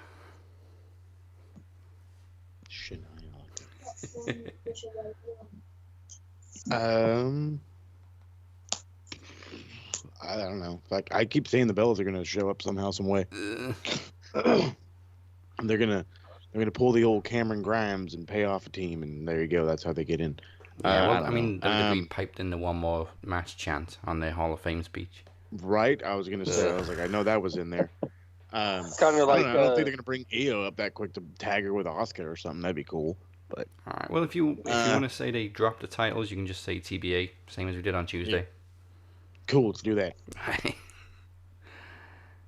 Next, who do we say now? Oh yeah, Kevin Owens versus Sami Zayn. Kevin. All right. Paul. Yeah. Fucking son of a bitch. Way to like kill like the one match I'm really looking forward to. I got to see this nerd. Why am I the only person that actually kind of enjoyed it? And I don't even like the guy. I mean, I didn't say I didn't enjoy the segment. I'm sick and tired of seeing this guy everywhere. Okay, thank you. I put it on last night, and I fell asleep during that segment. So. Well, I mean, you fell asleep for the whole show last year. There you go. Well, you know. This is why the tagline this year is "Do we have your attention now?" Just to make sure Travis stays awake. There you go. I love it. Sheamus versus Matt Riddle for the US title. Fuck. They don't even want Riddle to have it because, well, I don't know. Vince apparently loved his proper fuck up or whatever. I don't know. Oh yeah, I can imagine Vince found it hilarious. Oh, He no, forgot his line.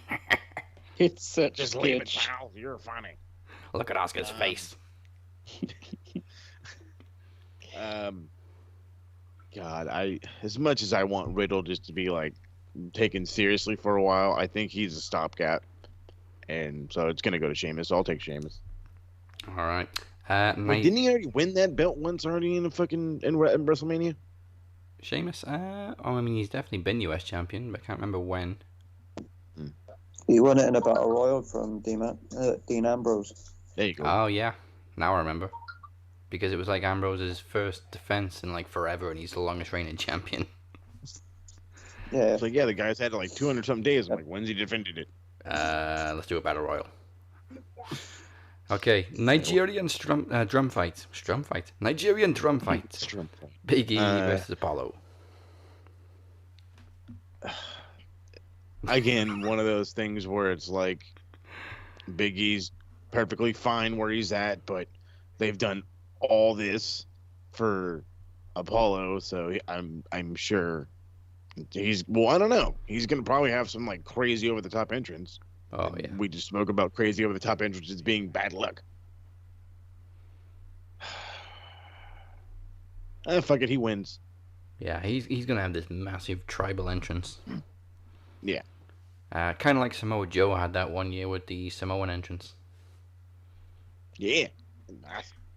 It'd be like John Cena's entrance when there's loads of John Cena's, but there's just gonna be like loads of guards. Yeah. It's Nigerian guards. One of those fucking dudes is probably Eli Drake. Oh God. All right. The Fiend, or possibly Bo Dallas in disguise versus Randy Orton. What the hell? When did this come in? I need to know how. Well, we mentioned it a couple of weeks ago that his body proportions all wrong. It doesn't look like Bray, and there was a rumor going around that it's actually Bo Dallas, and then we're gonna get the real Fiend at WrestleMania. But it's also a straight singles match. So you burn a man to a crisp, and we have a wrestling match to solve our differences. While fucking the giant man and this pain in the ass son of the owner had a mild interaction, and they're gonna have a cage match. This makes all the sense in the world. God, the Fiend's gonna win because fuck Randy and his life, I guess. But we're gonna push him like a star. I don't fucking know. I hate this thing so much. Yeah, it's also, as I said on Twitter this past week, they've dragged this rivalry out for 4 freaking months, and they didn't have time to put either one of them on Raw this past week for the go home show. Yeah, because that means we're supposed to care, right? Yeah. Oh, you just get a video package. Huh. Yeah, geez, thanks. Not even an Alexa promo? Nothing? Okay. Nothing. Because fuck us. That brings us to... I completely lost where we are. Oh, Rhea Ripley versus Asuka. Yeah, we just did it. It's got to be a Rhea crowning. You can't have this poor girl lose twice at Mania. I mean, they could, because they're bastards, but... Yeah, they ain't some bastards. No, they can't... They can't fuck it up twice. Twice. Right? Okay, somebody use that as a soundbite for the rest of the life. Yeah, I gotta go. The point go. that I made across. What had happened? The point I made across was Asuka has surgery coming up on her teeth. Seaway. Yeah. So, yeah. Shayna kicked them teeth out. Yeah, them goddamn teethums. Okay, so now we're up to speed. The main event is now a triple threat match. In case you didn't know, people, with Roman Reigns, Edge, and Daniel Bryan, and the memes have come thick and fast. And I love them. They have. I hope Daniel Bryan finds them funny as well. He's popped up in every fucking WrestleMania poster ever. Yeah, and Godzilla him and versus Andre. Kong. Hilarious. He's even popped up in the Promomania posters. Yep, that crazy bastard. So I'll get a piece of the action. Anything with a Mania in it. There's 2 ways I look at this main event. Roman Reigns is definitely losing, but either Daniel Bryan is getting that big pop again, or he's there to eat the pin from Edge, and I don't know which one to go with. So we're on the main event: Roman, Edge, and Daniel Bryan. So I'm definitely torn between Edge and Bryan. So I'm gonna hear everybody else's opinion first. Mike. I'll put Spotsky.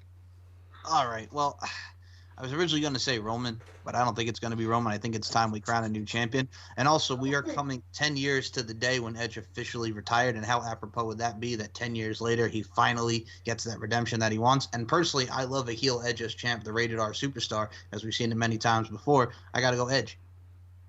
All right. Travis. Now, why do y'all think that Roman's going to be losing? Oh, he's held it since when the hell's the last time he held it? What was it fucking at Clash of Champions, something like that? No, that was Clash Championship. Yeah, there you go. I mean, it's time. It's time for something new. And Edge, the whole story of him coming back. Mm-hmm. Well, I mean, when it was 1-on-1, I thought it was obvious Edge was going to win.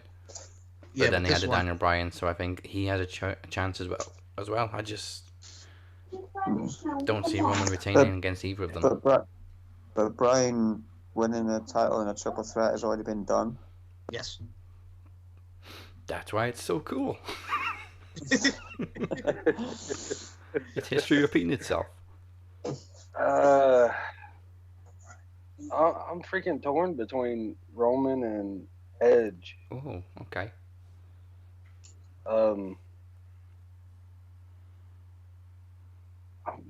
Damn. I'm gonna have to go Roman. They've definitely thrown a spanner in the works adding Daniel Bryan to this match. Mm-hmm. Yeah. I mean, Edge, there's so much, So he's coming out with like saying that he's finally the rated R superstar once again, but I just know Vince, he just like jizzes all over Roman, so I don't know. I'm gonna stick with Roman. Okay. Interesting. I think I'm gonna say Edge. All right. Travis Roman. Bold prediction, please, Chad. I'm gonna respect the head of my table. I'm going Roman Reigns. That's right. You better acknowledge him. Okay, Nicola. Edge. All right. Because on this day, oh my bad. Oh, wasn't he supposed to have Alter Bridge last year? Yes. Man, I hope they surprise us with Alter Bridge this year. Hey man, That's how we know he's losing. That gave me two of my favorite theme songs in pay-per-view history. Remember at Royal Rumble 05, Find the Real, and then he got Rise Today, Yes, I do. Unforgiven? Yep. All right. Okay, Moses. All right, so because I'm with the whole like there's a way everybody kind of has an option to win. Everybody has a way to win. Roman retaining wouldn't surprise me. It would kind of annoy me though because you're gonna build the crap out of this thing with Edge and then Edge just like loses like the fuck. So with that, I'm immediately ruling out Roman. Roman has to lose. It's not like he's gonna lose any fucking momentum. He's still gonna have Paul Heyman. He's still gonna be the head of the table. It's not a big deal. Now, it is Mania. This is the first time they're really going to have fans. I know that this thing between Roman and Edge is very lukewarm at best. And then, yeah, when you throw that fucking thing called Daniel Bryan in there, a.k.a. cheap pop mode, is that what he's there for? Is he gonna be the dude that just wins just to pop that first crowd at Mania? Or is this the 10 years to the day Edge's crowning moment? Oh my God, it's overwhelming. I mean, I'm leaning more towards that. I don't want Bryan to be the dude to eat the pin, because if that was all they did that for, then this was a waste of fucking time. You could have just had Roman lose clean. Wouldn't have been a big deal. Honestly, I mean, you've fucking trained your goddamn fans for current stars to lose to old geezers all the time. So, what the fuck is this? You know what I mean? This wouldn't have made no different. Fuck everything. Shock factor. Daniel Bryan. Okay. Now, I also think if they were going for a big pop for Edge to win, then turning him kind of heel makes no sense. Mm-hmm. I think Daniel... Yeah, they just throw a wrench. Yeah, Daniel Bryan would probably get a bigger pop, to be honest. Mm-hmm. And he's factor. definitely made this rivalry more interesting. So, I think Daniel Bryan wins and then feuds with Edge as a full-on heel. I love it. I'm thinking Edge is going to be leaving SmackDown and going to go to Raw whenever. Because he's probably, after this, he's probably going to be off for another couple of months and come back for SummerSlam. But when he comes back, he'll be either on NXT or Raw. Yeah, I mean, if he's on Raw, he's only 24 hours away from Beth being on NXT. Mm-hmm. So he can probably be closer to Beth that way. All right, that's WrestleMania, all predicted. Mm-hmm. You know what? It didn't take as long as I thought it would. All right, still to come, the Kingpin finally goes one-on-one with the Demoness in what is now being called the Dance of Death, as he tries to save Nicola's soul. And our main event has both the promo and World Championships on the line as the Phoenix battles the Shape in the first ever cinematic showdown. But before that, it is time for Mike Larkin to cash in the 2020 Iron Bank contract. Whoa! Alrighty. It's going down. I You got think this, Phoenix. this is the You one got this, Phoenix has been the most nervous about. Now, I know I can hear his chair chattering in the back. Iron Bank. Yeah, I'm sorry. Iron Bank cash-ins are my favorite type of trivia because I don't have to do a damn thing. I just sit back and the champion and challenger have wrote their own questions for each other. All I gotta do is keep the time. So, I'll be honest with you. I had to revise like 2 questions because I'm like, I was thinking of good ones, and I'm sure Phoenix did, so I had to like switch 2 I originally had. So yeah, I was thinking of some good ones. I thought I'd come up with some pretty good ones, and then earlier on, you all gave away one of my questions. Oh, okay. Did you have alternatives as well? Oh yeah. Okay. I thought. That's all right then. Yeah, that's the thing too. The son of a bitch gave away one of my questions too, so that's why I had alternatives. That's why I was so happy. You're welcome. What did I give away, Mike? Oh my god. Go ahead. What was the question? I think it was the FBI question. I was gonna say what year did they debut in WWE, and I'm like, okay. fuck. He said the FBI. Yeah, you gave away everything about Crash Holly losing the Hardcore Championship to Cynthia Lynch. In Phoenix's question about the FBI, I was just gonna say who was in WWE's version of FBI, but there was like 2 different versions of them, so I had to say the 2003 version. Okay. It is challenger first, so that'll be Phoenix asking Mike. Once again, you each have 15 seconds to answer each question. Yeah. And I don't need to repeat the sound, you all know what it is if the time runs out. Okay. Okay. Iron Bank 2020 cash in, it is, and silence in the audience please because it's very tense. The Phoenix versus Mike Larkin, part 27. It's just not as many times as Sheamus' face Randy Orton. Yeah. Or Randy Orton and Cena. Right. Okay, so seeing as it is so tense, I think everybody apart from me, Mike, and Phoenix mutes their mic. Alright, everybody mute the mic. Ooh, it's almost like we're ripping off Who Wants to Be a Millionaire, right, Chad? Okay.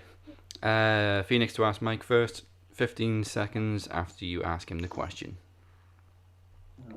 You ready? Yep. Go ahead. Who was originally going to be Vicky Guerrero's rookie in season 3 of NXT before being replaced by Caitlyn? Oh my god, it was that big ass chick, fucking the giant chick.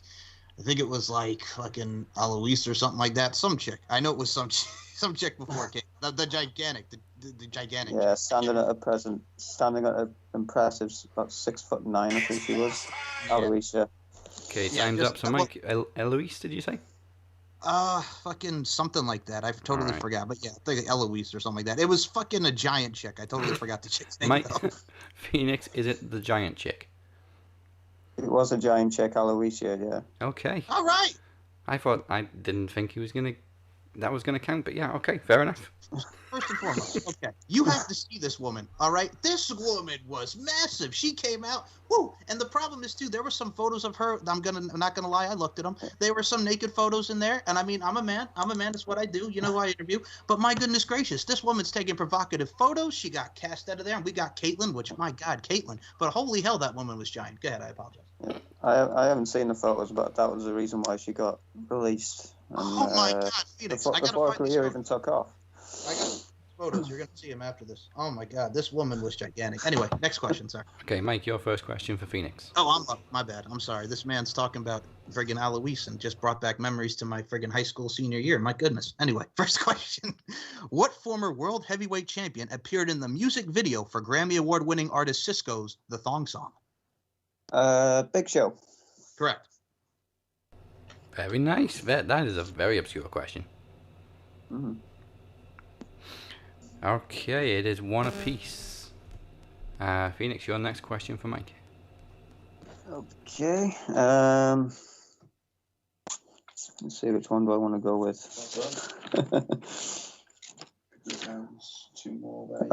Who did Shinsuke Nakamura challenge for the IWGP Heavyweight Championship at Wrestle Kingdom in 2006? Ooh, that is a good one. This is my Japanese thing where I'm not the best at. I'll be honest with you. Bit of a relief. I thought you'd get it. No, I'm not a New Japan guy. I'll be honest with you. I'm not. I am going to say Was it Brock Lesnar? It was Alright. Brock Lesnar. Just in time. Well, that time period, I remember friggin' Angle was in there. Wasn't Angle against Yuji Nagata, and then Brock just came off with the friggin' tattoo. And remember his theme finisher was like the Verdict or something like that. Does that ring a bell to anybody? No. Not to me, no. Is that right? Okay. I had to think because I was thinking, is it a foreigner in their terms, being us Americans, or was it like friggin' like one of the Japanese legends? But I'm like, nah, it had to be one of those. Lucky. What was the year again? 2008? 2006. Oh, yeah. Okay. Oh, I think that was the one where like Lesnar squashed him, like really in like 4 or 5 minutes. I know. All right. Next question, Mike, for Phoenix. Okay, let me pull my list back up here. All right, next question, Phoenix. Ricky the Dragon Steamboat wrestled what former WWE superstar at WrestleMania 1?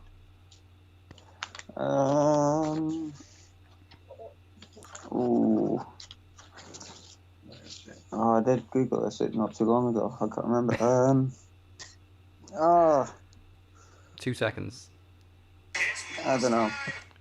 All right, Mike. The answer was, rest in peace, Matt Bourne, a.k.a. Doink the Clown. Okay, it's 2-1 to Mike. Next question, Phoenix. Yeah.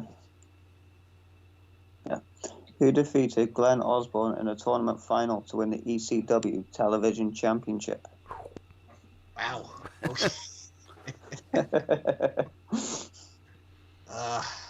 Man, I have no idea on that. I'm gonna think like early. Was it like Jimmy Superfly Snooker or something like that? I don't fucking know, man. I don't know. That was like Easter Jimmy. There's the time. Okay, Phoenix, who was it? I honestly. What was your answer, Mike? Well, my original was Jimmy Superfly Snooker because that was Eastern Championship Wrestling. But dude, I legit have no idea. You're taking Jimmy Snooker as your answer? Sure. It was Snooker, wasn't it? It was Jimmy Snooker. Are you serious? Yeah. Oh my god. Damn, okay. Didn't actually expect him to get that. First and foremost, you're the one over here who didn't know that ECW was Eastern Championship Wrestling, you son of a gun. I was trying to come up with like some obscure championship title changes. By the way, first and foremost, Mr. Phoenix, who the fuck is Glenn Osborne? Ozzy's brother. Ozzy's brother. Okay, 3-1 to Mike. Next question for Phoenix. Eric Bischoff defeated what WWE Hall of Famer to win the WCW Hardcore Championship? Oh, the Hardcore Championship. Yep, the WCW Hardcore Championship. Terry Funk. Yep. Nice. I bet a lot of people didn't even know WCW had a Hardcore Championship. I didn't know Eric Bischoff was a champion. Moses Marquez is going to have to watch that soon, so. Oh boy, I bet he's riveted for that one. And you get to see Kwee-Wee, Alan Funk, with that whole thing. Okay, 3-2, still pretty close. Next question for Mike. Hit me.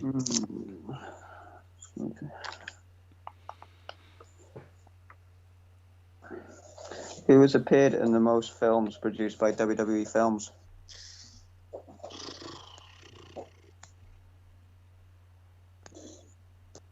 It's got to be like Cena or Triple H or something like that. I'm just going to say John Cena.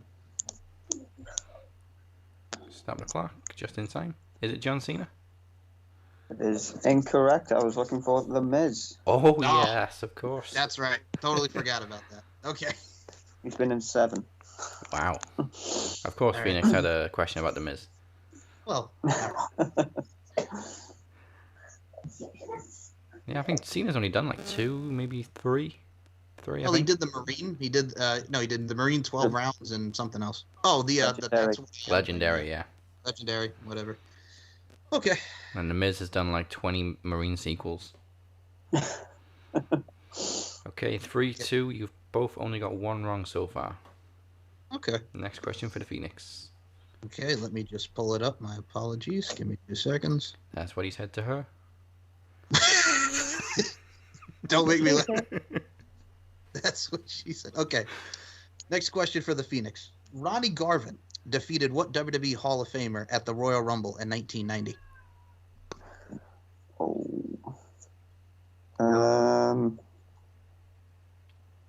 Sorry, say the name again. Ronnie Garvin.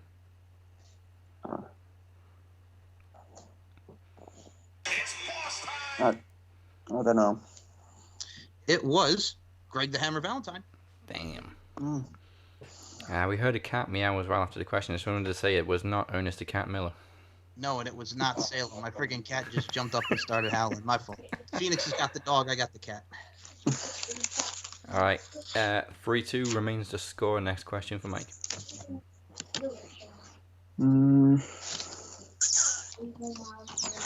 Bear with me. I'm just quickly scrolling through the questions.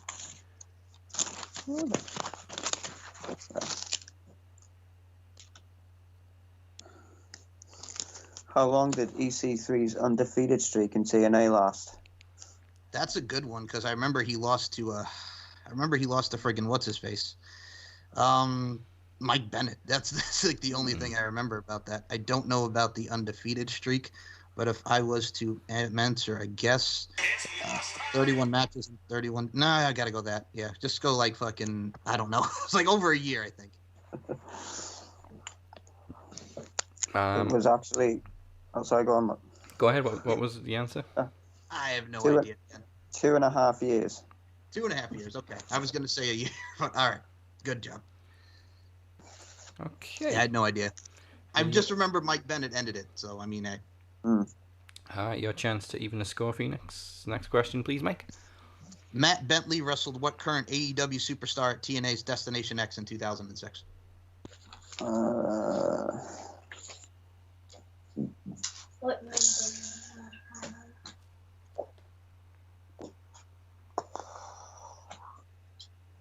I don't know.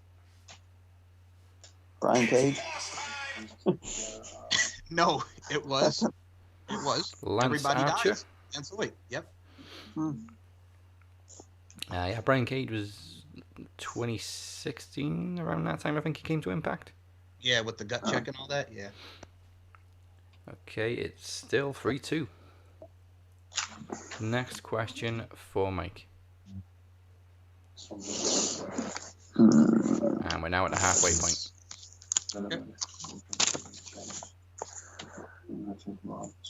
Torrie Wilson was the manager of which former WCW faction?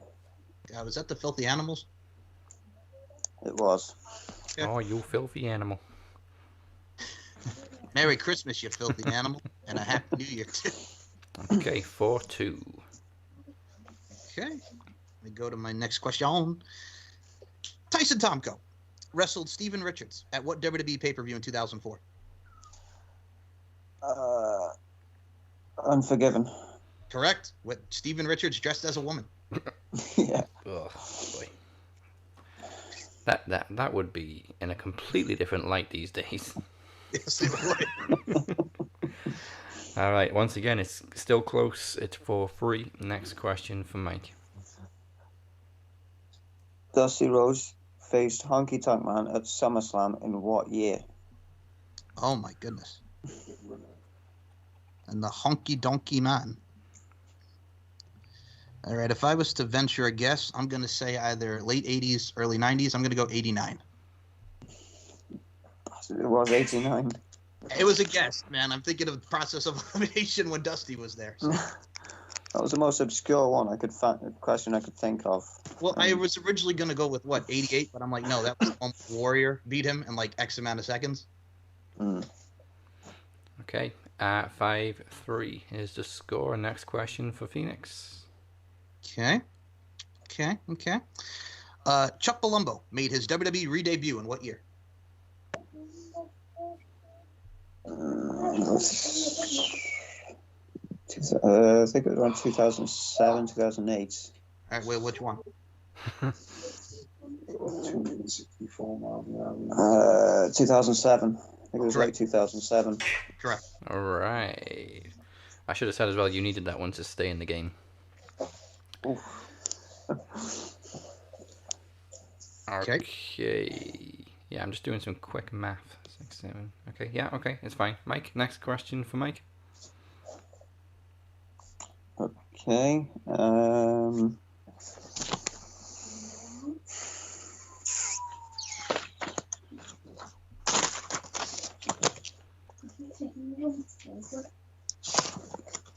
I hope you're not conferring over there, Phoenix. No, I'm just going over my questions to see which ones I'm thinking whether or not you get. So, Shannon Claire Sproul, I think I pronounced that right, is the real name. Shannon Claire Sproul, is that how you pronounce it? Is the real name of which former WCW woman? Oh, is that Daphne? It is Daphne. How the hell did you get that? Well, I remember as a young man, you know what's funny? Coming home from Islip Terrace Junior High School, then would go to East Islip Middle School. I would go on Gerwick.net, ran by Steve Gerwick, and I would see her profile there when I would go to TNA around the time period to get really a good authentication of just what's going on in the news. So yeah, it's a big news website still today. Okay, once again, Phoenix, you need this right to stay in. By the way, Shannon's I'm curious just to see, what did you call her last name? I'm not sure how you pronounce it, so I'm just going to spell it. Spruill. That would be Spruill. Yeah, I thought it was something like that. I was about to say, wait a minute, are you just trying to fudge up names? Are you trying to make up names to throw me off? Yeah, Shannon Spruill. Spruill, okay. Okay, make or break question for Phoenix. Oof, okay. All right, here we go. Edward Moore is the real name of what current AEW superstar? Edward Moore. I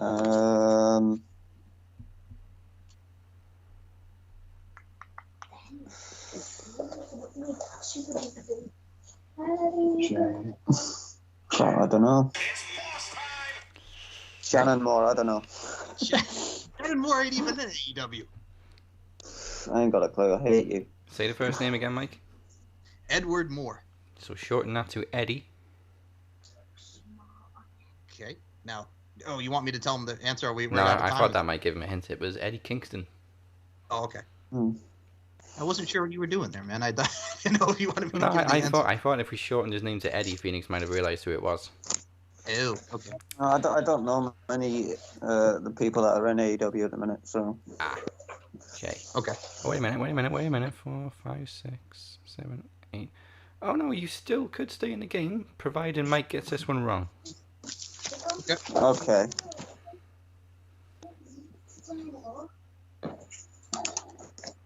Oh, so it's my question for him now, isn't it? Yes. Right. Mike, if you get this right, you are a 3-time knowledge champion. No pressure. Okay.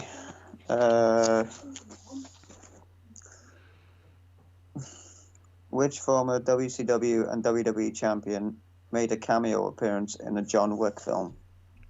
Oh, man.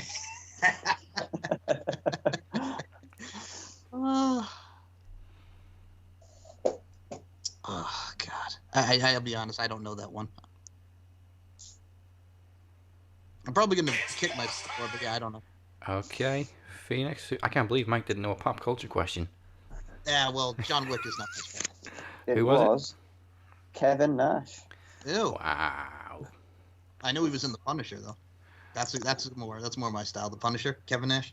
Yeah. Okay, I have to jump in. How did you not realize Big Sexy was in that movie? Oh, well, he was also in Magic Mike too, and Magic Mike took place in Myrtle Beach. First off, he was hilarious in Magic Mike. Oh, he was great. Loads of things. All right, it's 6 for Phoenix. If you get the next 2 right and Mike gets them wrong, it will be a tie and you retain. So, again, no pressure. You can't get another question wrong. Okay. Let me see. Hold on. I wrote a lot too, like he did. So give me 2 seconds. Oh my God. Oh, you see, this is tough. This is All right, fuck it. We'll go with this one. Fuck it. Fuck it.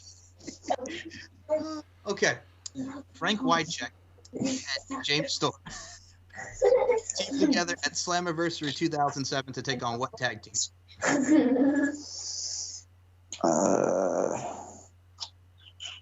What was the year again? Sorry.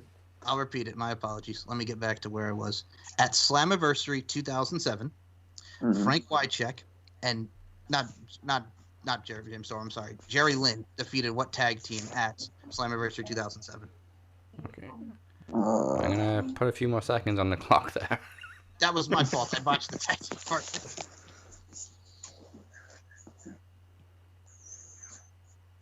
I don't know. It was. Is that a pass? It's unfortunately have to be a pass, yeah. It was Ron Killings and Cowboy James Storm. Oh, I was going to suggest Beer Money, so I would have got half right. So. Yeah, but I don't know why Bobby Roode was in this one. I just remember Frank Wycheck was. They did a thing with the celebrities and like the Tennessee Titans. So all right, whatever. Well, the Iron Bank has finally been successfully cashed in, and it is three-time Knowledge Champion Mike Larkin. Oh my goodness, baby! I was this close to becoming Phoenix 4 belts. You wouldn't let that happen, would you? No, man. Couldn't let me have my moment. I wrote a lot. I'll be honest. Hey, what makes you think you're winning the world title? Oh! True. But no, I'm very happy. First person to cash in Iron Bank successfully, right? Yes, and it's kind of poetic because the previous two cash-ins were on you.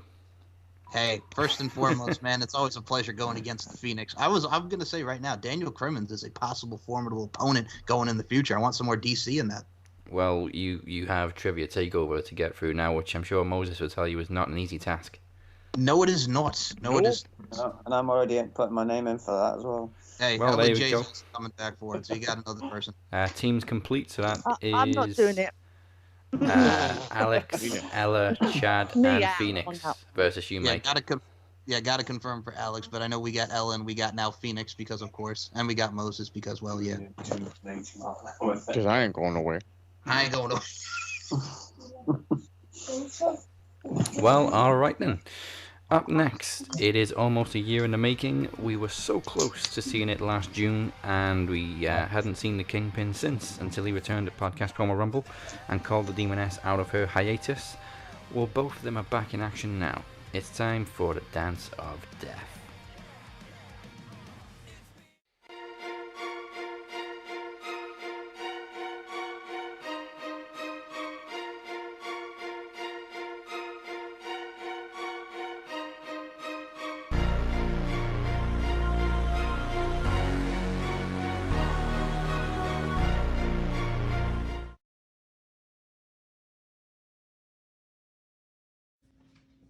Jesus Christ, man. Kingpin.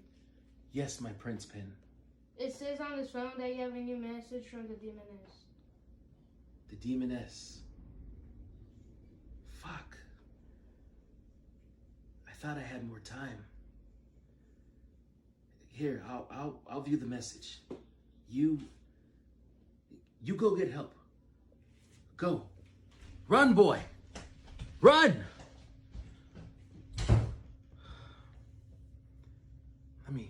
Let me press play, man.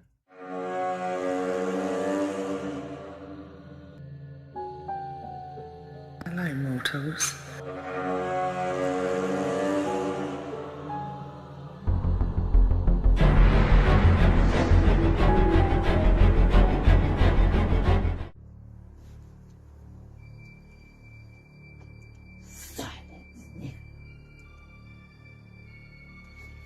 Hello, my mortals.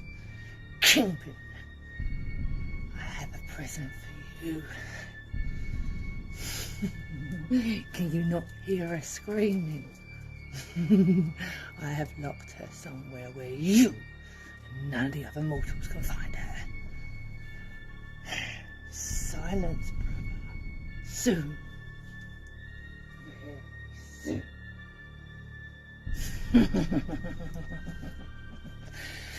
Kingpin, this is a fight you'll not end. Well for you, this war will stop soon. And you will be the one that is not breathing anymore. I am going to destroy you before you even get to me to kill me. Good luck in trying, no mortal. I am not afraid no more. I am back from the darkness that you don't even understand. You do not know what it's like to live in a demon realm. You do not know what it's like to have every voice in your head screaming at you night and day, waiting, crying, help us, help us. No! There is no help. There's no help for Nicola either. She is gone. Long gone, daughter. Long gone. Kingpin, I'm gonna kill you, and then I'm gonna kill her. By the end of this promo, my sweet, I am taking the part of you back to hell with me. And you cannot stop me.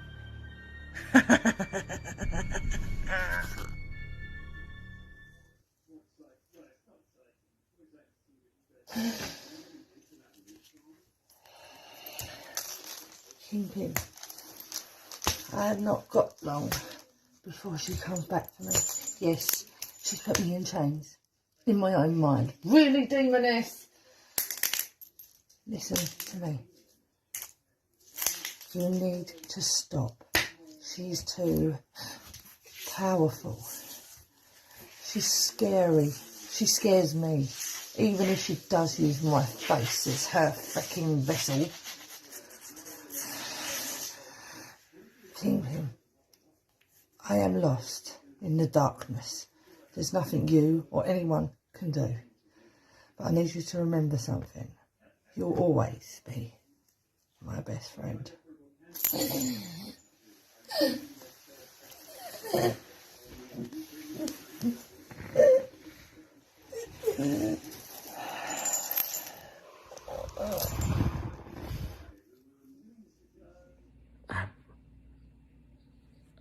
Nico, I can't believe I let this happen.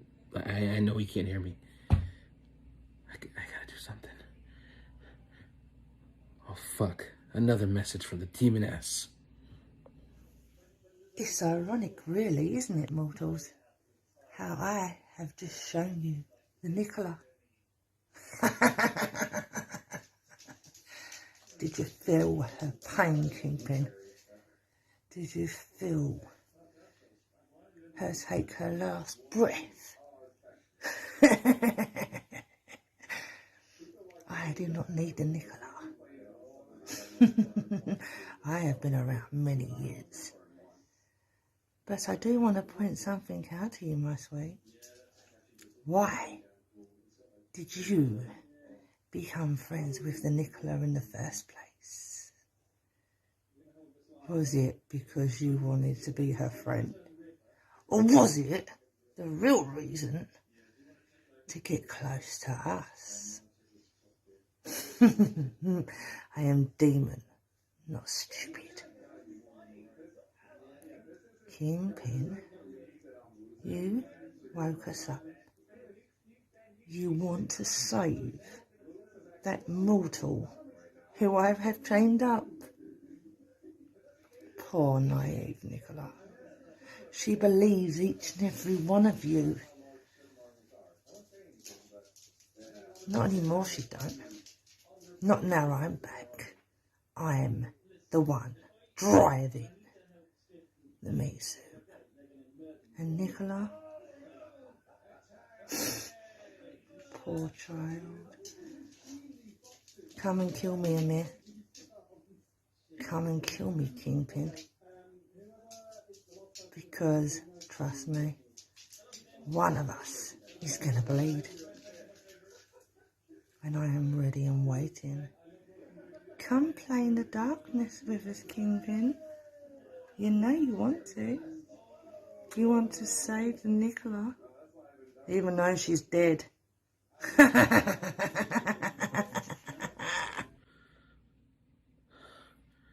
Okay. I can't panic. I just have to be real. I can defeat the demoness, and I can save Nicola. But I can't do it alone. But I know who I can call. Let me call him.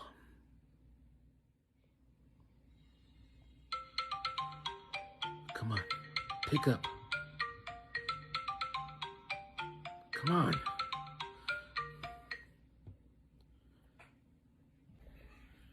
Tell him what Black Bird said. I'll take 2 tacos. And this time, no cheese. Woo, that's what I'm saying there. Oh, hey. Well, if it isn't the big bad voodoo daddy, baby, the kingpin, how can I help you, buddy? Black Burnham, you gotta come over here right away. The Demoness is trying to get me. I need you here. Oh, no.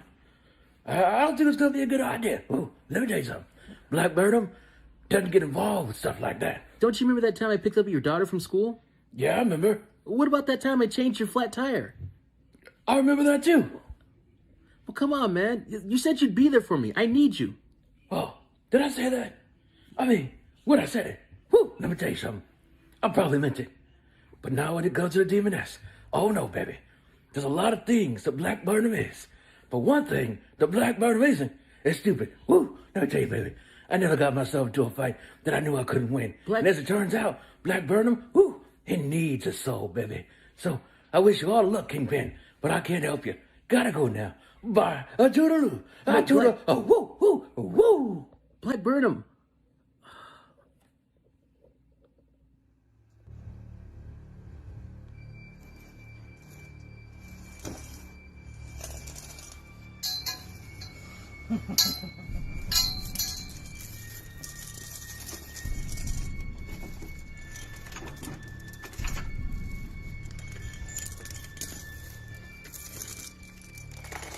By the time this is over, mortal, I will take something of yours to hell with me. I'm on my way.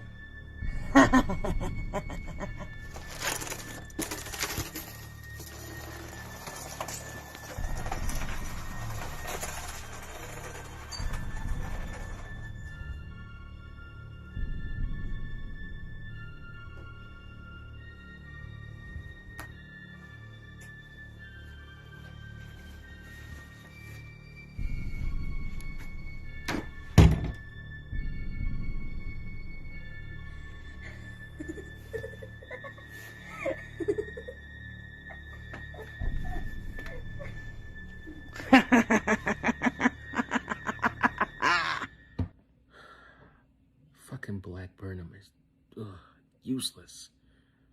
But I got one more guy that I can call. And this guy I know will come through for me. Come on, man. Pick up. Come on. Oh, brother. Oh, goddamn. I knew I shouldn't have trusted Black Burnham about those fucking tacos and burritos. Got me all torn up over here. But at least I had my trusty Paw Patrol toilet seat to keep my black ass safe. Listen, I don't recommend anybody come in here for 5 to 20 years. Goddamn, sticks to this motherfucker. Oh, Kingpin, is that you ugly son of a bitch? Yes, AT. Thank God you picked up. Listen, I really need your help. You need my help. You need the help of AT Wrestler. Of course you need my help. Let me tell you something, brother. Every man out there needs the help of AT Wrestler. Every woman needs the help of AT Wrestler. And every ugly little child needs my help. And you know something, brother? You came to the right place. Because AT Wrestler isn't afraid of anything. Isn't afraid of anyone. I'll do anything you ask of me. Because you know what, Kingpin? You might be an ugly son of a bitch. But you're my ugly son of a bitch. You name it, and I'll do it, brother. Listen, the Demoness has Nicola. The Demoness? Hell no. Oh, hell no. Ain't you ever seen scary movies, brother? Black guys don't even make it out the first 5 minutes. No, I can't help. This is some bullshit. I can't help you. No. No, get the fuck off my phone. No. Fuck. Nobody's gonna help me.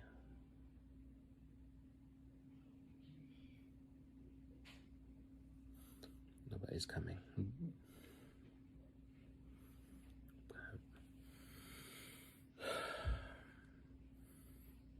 I gotta do this myself. I gotta face this evil by myself.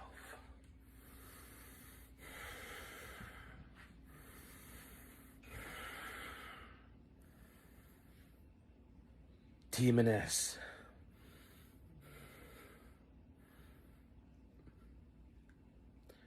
Your reign of terror stops here.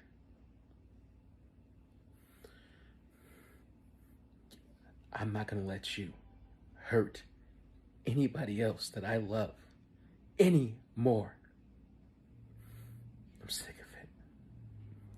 I'm sick of it.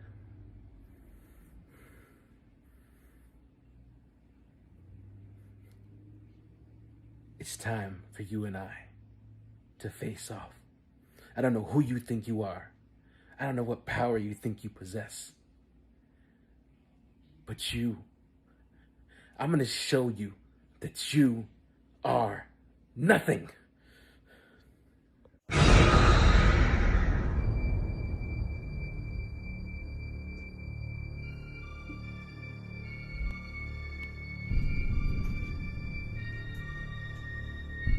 Esta casa, Mentacuna.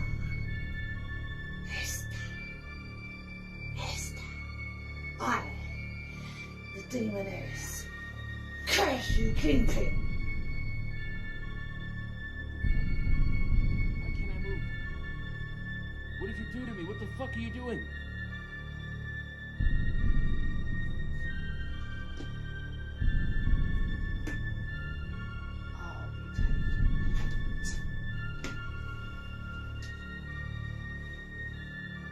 No! No! I'll add this to the demoness's personal collection. I'll put it next to the Robert Davis song. No. What did you say about us, Kingpin?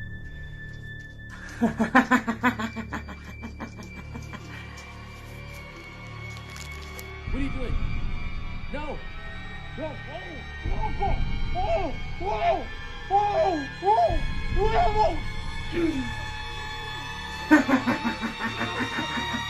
What's the matter, Kingpin? Demoness got your tongue. I told you the Black Hearts would rule again. Everybody dies. I'll take this to hell with me. I told you I'd take a part of you with me, Kingpin. The Kingpin.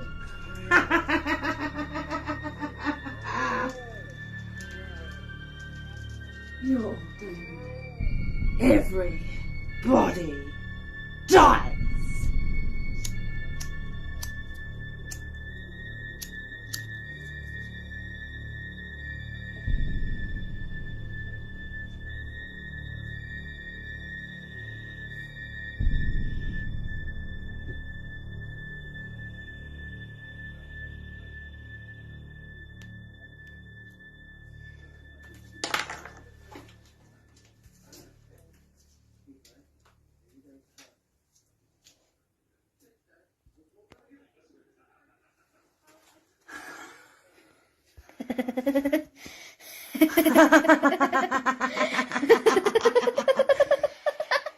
Goodbye, Kingpin.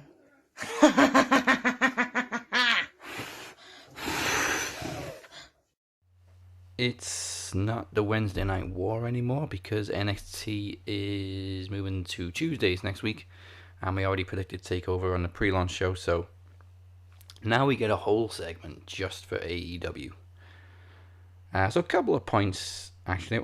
We're not going to do what we normally do and just go through every single match and segment. Just a couple of points. The Inner Circle cut their Immortal promo, aka face promo, and officially challenged the Pinnacle to Blood and Guts on May 5th. Finally getting Blood and Guts. Yeah. Finally getting Blood and Guts. That's great. I love the Jericho's way of saying WWE. He said the Fed. I was like, that's great. I need to hear that all the time now. Yeah, he also said he's got an old clipboard if MJF wants to borrow it because he keeps stealing his gimmick. He roasted everybody, and it was fantastic. Yeah, probably Jericho's best promo in a long, long time. The line Yeah, on probably FTR since was the good. debut of the Inner Circle. Yeah, what was that, Chad? Sorry, the line on FTR was good when he turns around and says, they're like the Jonas Brothers. I know they're good, I know they make money, but I don't know their names. Yeah, but I can't tell them apart. Are you Dax? Are you Cash? Are you Axe? Are you Smash? He's Slash. That's good, that. Brilliant promo. Later on, of course, Jericho was jumped on his own by the Pinnacle. Where the hell was the Inner Circle? They were locked in the dressing room. And of all the people to make the save, it was Iron Mike Tyson as he started pummeling Sean Spears. Poor Spears. Can't catch a break, and now he's getting beat up by Mike Tyson. There you go. It's a beat up shine. You're getting beat up by Mike Tyson. It's a shine, kid. Yeah, Tyson also then of course buried the hatchet with Jericho because they got physical last time Tyson was there. Yeah, I mean I didn't want to see him wrestle, so yeah, hell no. I was watching it with the Too Sweet Click Discord last night. Yeah. And that pre-cut door. Yeah, the door was pretty bad. I made the joke that AEW and NXT have the same carpenter because of the cut with Walter. Oh, with that table? Yeah. They're like, oh, Walter shot that table in half. I'm like, dude, that thing is perfectly cut, bud. Perfectly. It had the same cut as the door on AEW. It was hilarious. Oh man, it was like the old, you know, when they used to do like backstage stuff for the toys, and you had the table that was pre-cut. Yeah. Well, that's a toy, man. Yeah, I know the door was like a toy. It was pre-cut. Okay, Jake the Snake interrupted Tony Schiavone's 278th interview with Sting because apparently we have to have one every week. Yeah. Lance Archer then interrupted Jake and just bashed AEW's treatment of him.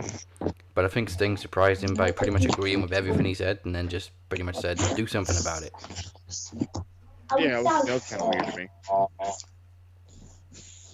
to me. They found out that he lost the title. They're like, nope, now you start watching, kid. Yeah.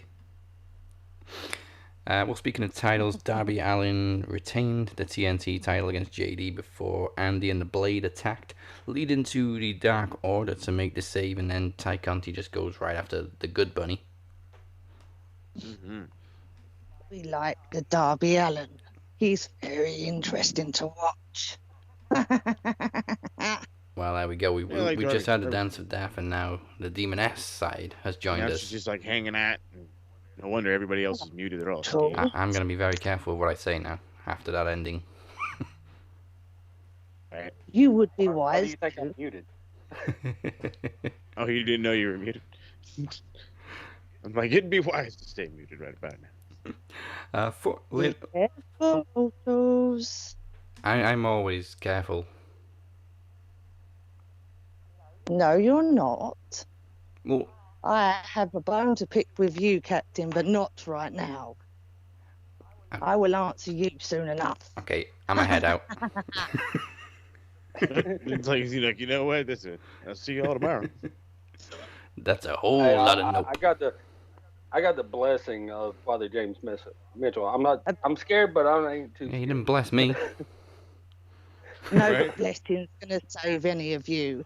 Trust me, if you see what we did to Kingpin, you are in so much trouble. Okay, let's get back to Dynamite before something bad happens. Conti got a win over the Good Bunny thanks to Hikaru Shida taking the candlestick away from Bunny. Mm-hmm. Seems like they're pushing Conti as the next challenger for Shida. That's what it looks like, and it kind of sucks because I'm sure I'm not the only person on the Britt Baker bandwagon. Like, come on already. But I mean, I guess they're just they're waiting it out. I mean, they're really biding their time with Britt Baker. Yeah, seriously. Come on now, Tony. Like, shit her off the pot, bud. Yeah. And finally, Omega and the Good Brothers got a win after the Young Bucks reluctantly turned on Mox. I'm still not sure what the hell's going on there. I don't know either. I'm very confused. I can tell you from what I can see is Nick is not happy. And I would not be surprised if this is where we see the long-awaited split of the Bucks. Ooh. I mean, that Like, would yeah, be I'm like going the that ultimate deep with it breakup. because if you watch this, like Nick is like, dude, what are we doing? What are we doing? Like, why are we doing this? He's not happy. Yeah, And I'm like, yep, there's your Sean. I think Matt. It was just awkward. Yeah, Matt was always the more hot-headed one, and he was the first one to kind of turn heel originally in AEW when they just started super kicking everybody and Tony Schiavone. I think the best part of this match was how Mox reacted about it all. Yeah. I mean, poor Moxie finally reunites with Eddie Kingston. Eddie Kingston gets broken, and now the Bucks turn on him. Mox needs a new friend. Yeah. It was like they couldn't Matt couldn't do it, so he gets all pissed off and he tags himself in and fucking hits the fucking Death Rider like twice. Runs around like, that's how you fucking hit a move. Turn around and bam, eats a super kick, and I was like, oh fucking hell. But yeah, that poor Mox guy. They beat the crap out of him. Yeah, I mean, next pay-per-view, Double or Nothing next month. I guess we're gonna get another rematch between Omega and Moxley. Sure, I guess. I mean, I did overhear that. I guess Hangman's the #1 contender. Wait, when did that happen? Or he has the #1. Yeah, ranking? they did say that on Dynamite. Yeah, I could have sworn they said #1 contender. So I'm like, okay. They brought back the rankings. Yeah, they plugged the shit out of the rankings this week. Yeah. We've ignored them for like a year, but yeah, let's use them again. Hey, let's bring them back all of a sudden. Even though Britt Baker should have had plenty of women's title matches by now. She commented on that, didn't she? Yep. Oh yeah, she did. That's kind of her thing She now. said that she was. I think she called herself the People's Champ or something. Yeah. At least she should. She should start doing that right now. Yeah, that was. I mean, pretty much those were the main angles from Dynamite last night, and then there was, of course, a few more trios matches. They're pushing trios, which again. That's is right. I've getting been us talking about the thinking trios about- titles. Let's go. They had You got the enough teams. Kong versus Godzilla match. Yeah. What? I'm guessing that was TNT just saying HBO have asked us to plug the movie on HBO Max, so we're gonna run this plug for the movie, and then you can use the name for a match. Okay, let's do it. Yeah. I got the TNT app on my TV, and you go through the movies on there that they have on there, and it's like all the King Kong, all the Godzilla movies. Which was kick-ass, by the way. Also, fuck TNT, we like surprises. Yeah, bro. Oh. So, King Kong won in this one. I'm like, did you just spoil the movie? You son of a bitch. Well, whatever. Or Fair did they? country. Because Right? now I don't want to spoil it. I haven't seen. Yeah, I haven't seen it. But yeah, it's just, we want every debut announced in advance. No, we don't. Yeah. Fuck your ratings. Like we also pointed out, they apparently weren't happy that Sting was a surprise debut, even though they got close to 1 million that night and the best demographic in over a year. Yeah, it makes no sense. I was like, this cat brought in this gigantic rating. He was a huge name, and they were just. It's like, wait, we have a gigantic star. We have to be plugging it. No, you don't have to plug a return. That's actually what garners the most attention when it's a fucking surprise. Yeah. Remember when Jericho just randomly popped up in New Japan? The internet went crazy. Fucking bananas. Now the Mox and Omega match got a lot of attention as well from that show too. Yeah, and then they got some more attention for wrong reasons. Yeah. We won't talk about that one. Yeah, so going forward, we will have a much more simple approach to Dynamite because we won't have to compare it to NXT anymore. And now, it's almost time for our main event. But first, thank you for joining us at Promomania tonight. We try to pull out all the stops for these special events, and the next time we do this damn thing is June 24th, as we present Trivia Takeover 6 Mortal Conflict. It's the one night a year where the Knowledge Champion has their back against the wall. The return of the Champions Chase match will see 4 challengers team up to, hopefully, in their case, dethrone the champion before fighting amongst themselves for the gold. And they're going to have to bring their A-game because the new champion is now Mike Larkin. Yeah, buddy. Well, 2 parts of that A-game is right here, partner. I may need to do the math, Mike, but possibly by the time we get to TakeOver, your combined days may be over 1,000. It's definitely in the high 900s, but I may have to do the math on that one. We also know that Moni Lynn will be challenging the world champion, whoever that may be, between me and the Phoenix. And Moses will be challenging the promo champion, again, whoever that may be. That's right. And we're about to find out who will hold both titles. For more information, go to maxwrestling.net/takeover6. And it is to the Phoenix,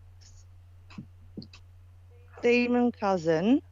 Uh-oh. If you're listening to me, very soon, or eventually, I'm going to challenge you. That is not for your title or any title. I just want to go toe-to-toe with another demon like us. Anytime, any place. Okay, it is still exhibition season until June, so anytime you both feel like it. Let the fun begin. Alright, demonic battle coming soon. Well, the main event is of course our first ever cinematic showdown for both the Promo and World Championships. The Shape made the challenge at Promo Slam last year, but we haven't seen him since Promo Series in November. Since then, both have become champions, and that changed the game for this match. It's now a cinematic match, and as it's a cinematic match, we're going to say our goodbyes and then leave you with this historic bout. So, alright, thank you everybody for tuning in. This is the Max Wrestling Podcast. Remember to like and follow Max Wrestling on Facebook, subscribe to our YouTube channel as well as Andre Corbeil's channel, and follow us at Max Wrestling UK on Twitter, Instagram, and now TikTok. We're also on SoundCloud, Spotify, Apple Podcasts, Google Podcasts, iHeartRadio, TuneIn Radio, and CastBox. Cash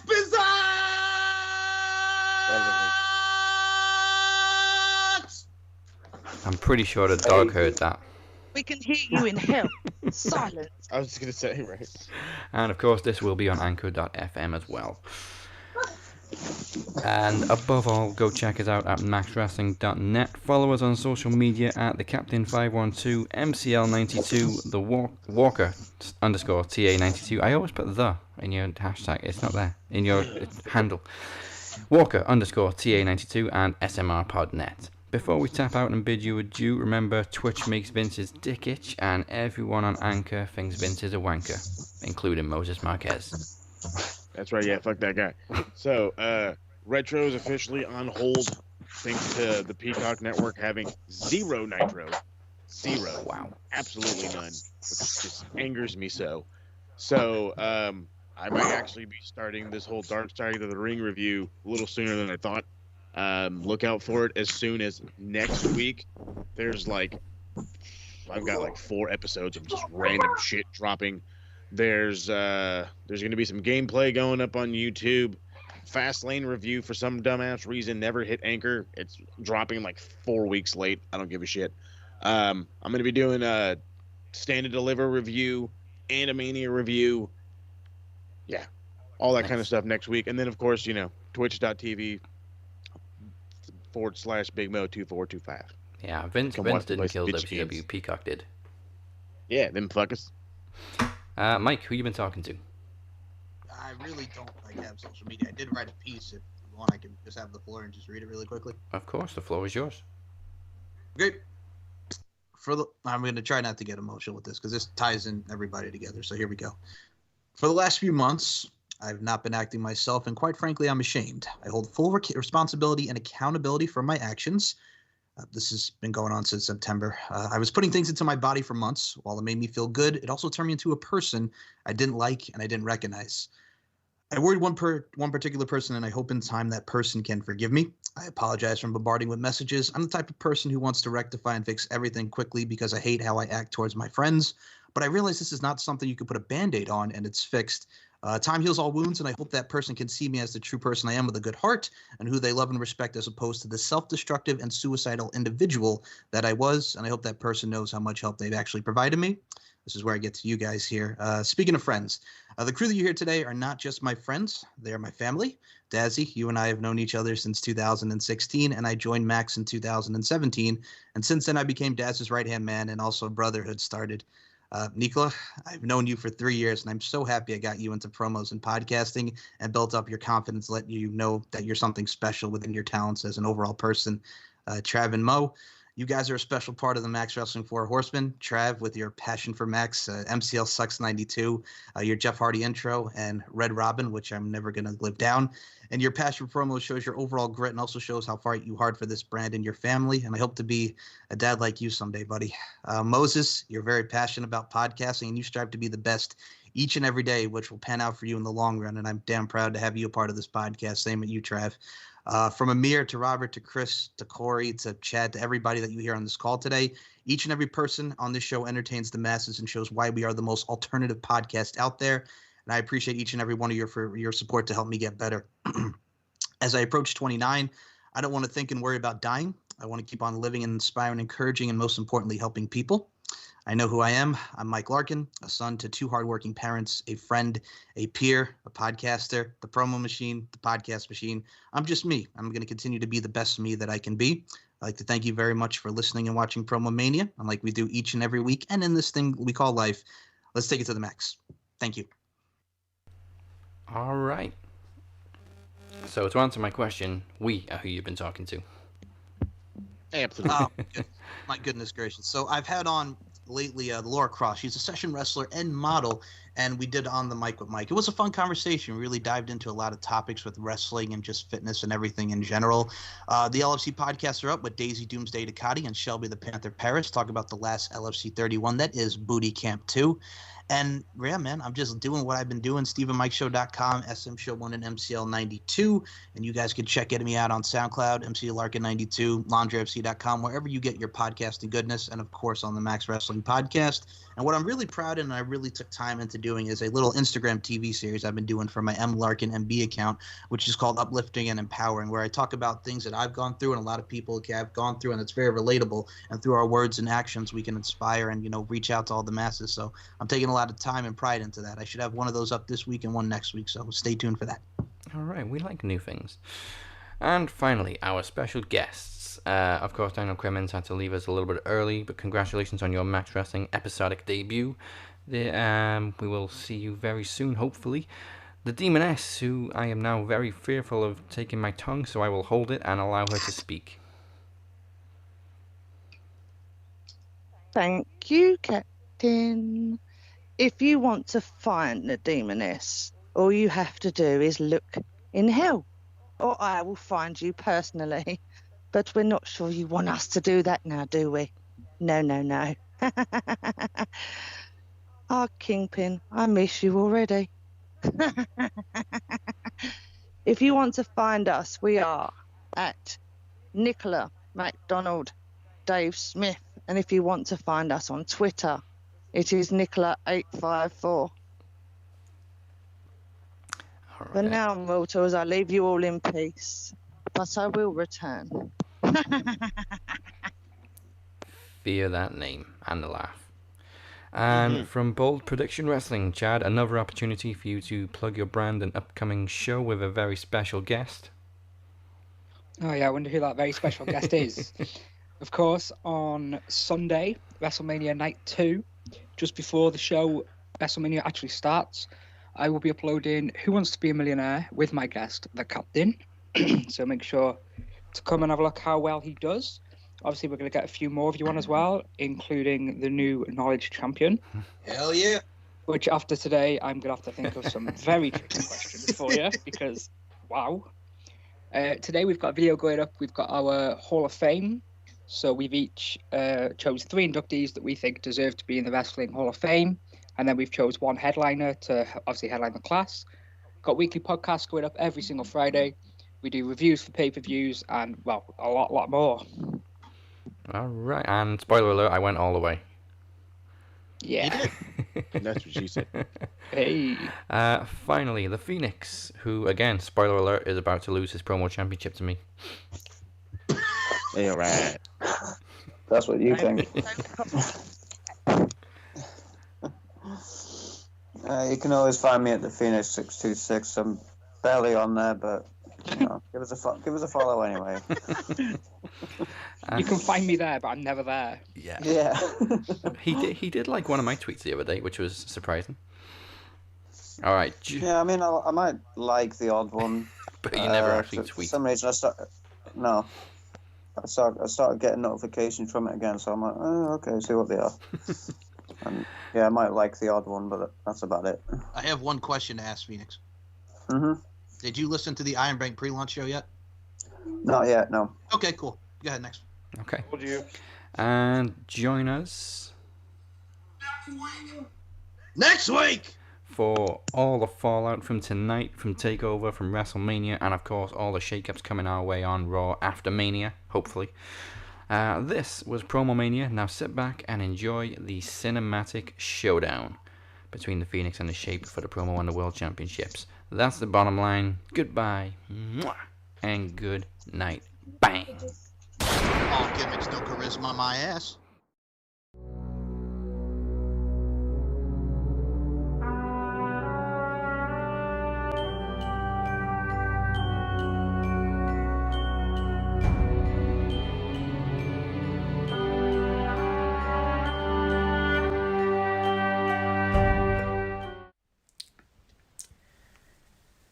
Good evening, ladies and gentlemen. Welcome to the main event of Promomania. We are tonight's entertainment. What you're about to witness has never been done in Max Wrestling before. A clash between the 2 founders of this brand, about to go one-on-one for the first time ever.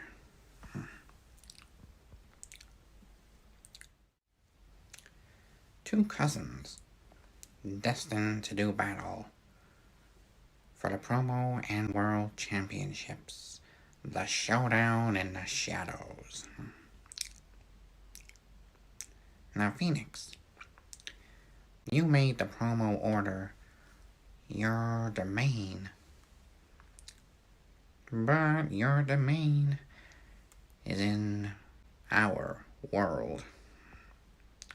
So, let the games begin.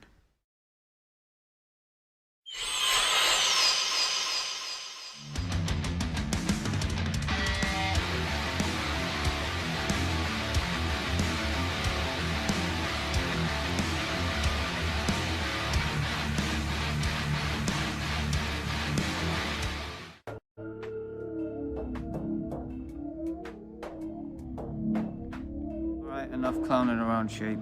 You said you were coming to find me on my own doorstep. Well, I'm not waiting around for you to come to me. I'm right here in the open, so you can find me. And let's be honest with ourselves, I've had a shaky start in the promo order.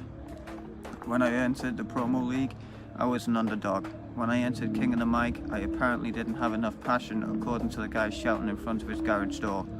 But in order for a phoenix to rise, he must first burn to ashes. So thank you, Travis Anderson. Thank you, Rob Chef. Thank you, Sean. And thank you, Chris Durham. You all burn me alive, but every demon has its day. My day has come, and not just my day. This is a year at the Phoenix. Look at me. I am the promo champion. I walked into Promomania with the Knowledge Championship as well. And Shape, my domain, is about to take over your world. So enough of the games. I'm not hiding.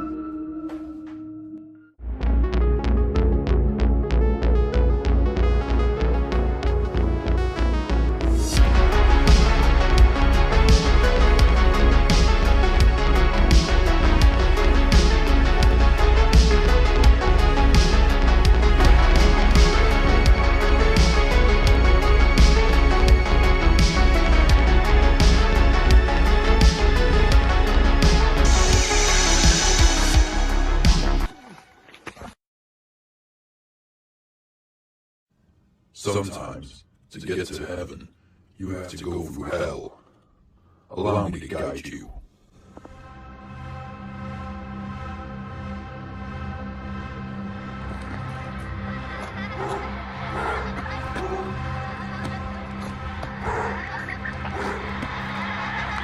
You need to learn that darkness is your ally. Don't hide in the shadows. Become them. Create them. Become the darkness. I was born in darkness. And now, I will teach you to find your own shape and give in to madness.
Come on, Shape.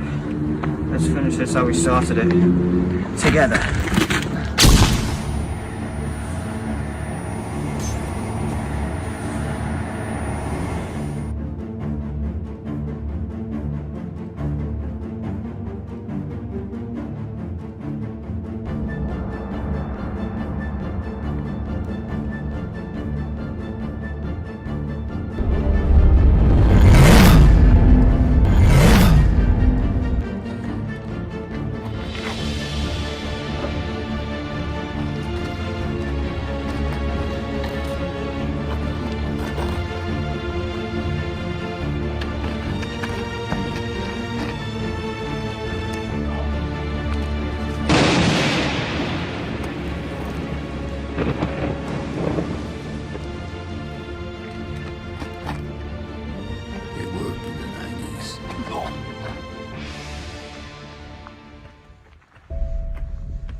I came prepared.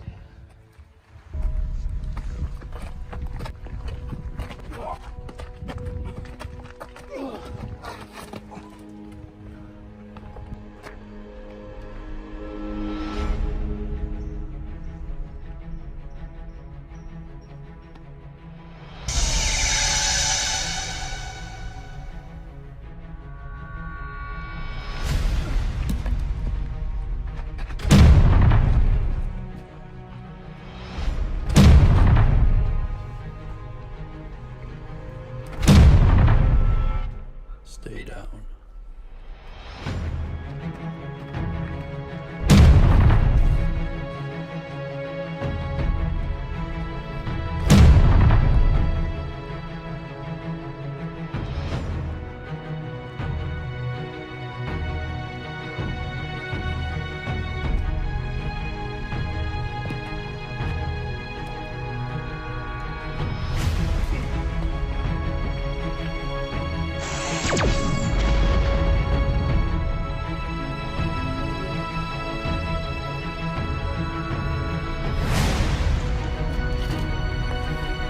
Allow me to bury you with your hero and send the Phoenix to his grave.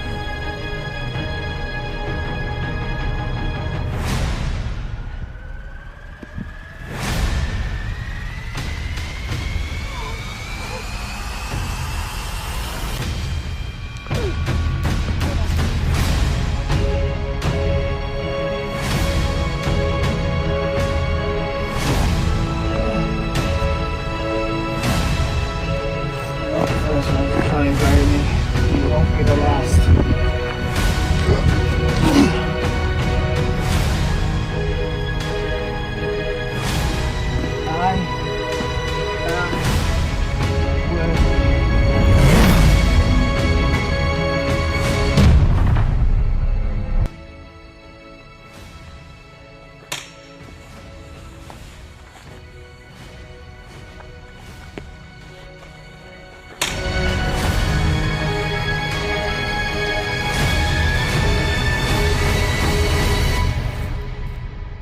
Burn in my domain.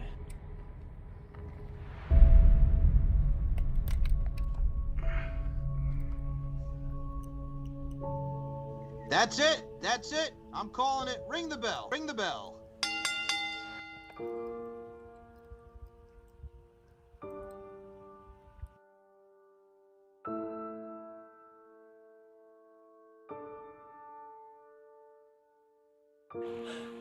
"2021 is the year of the Phoenix. My domain is now my world.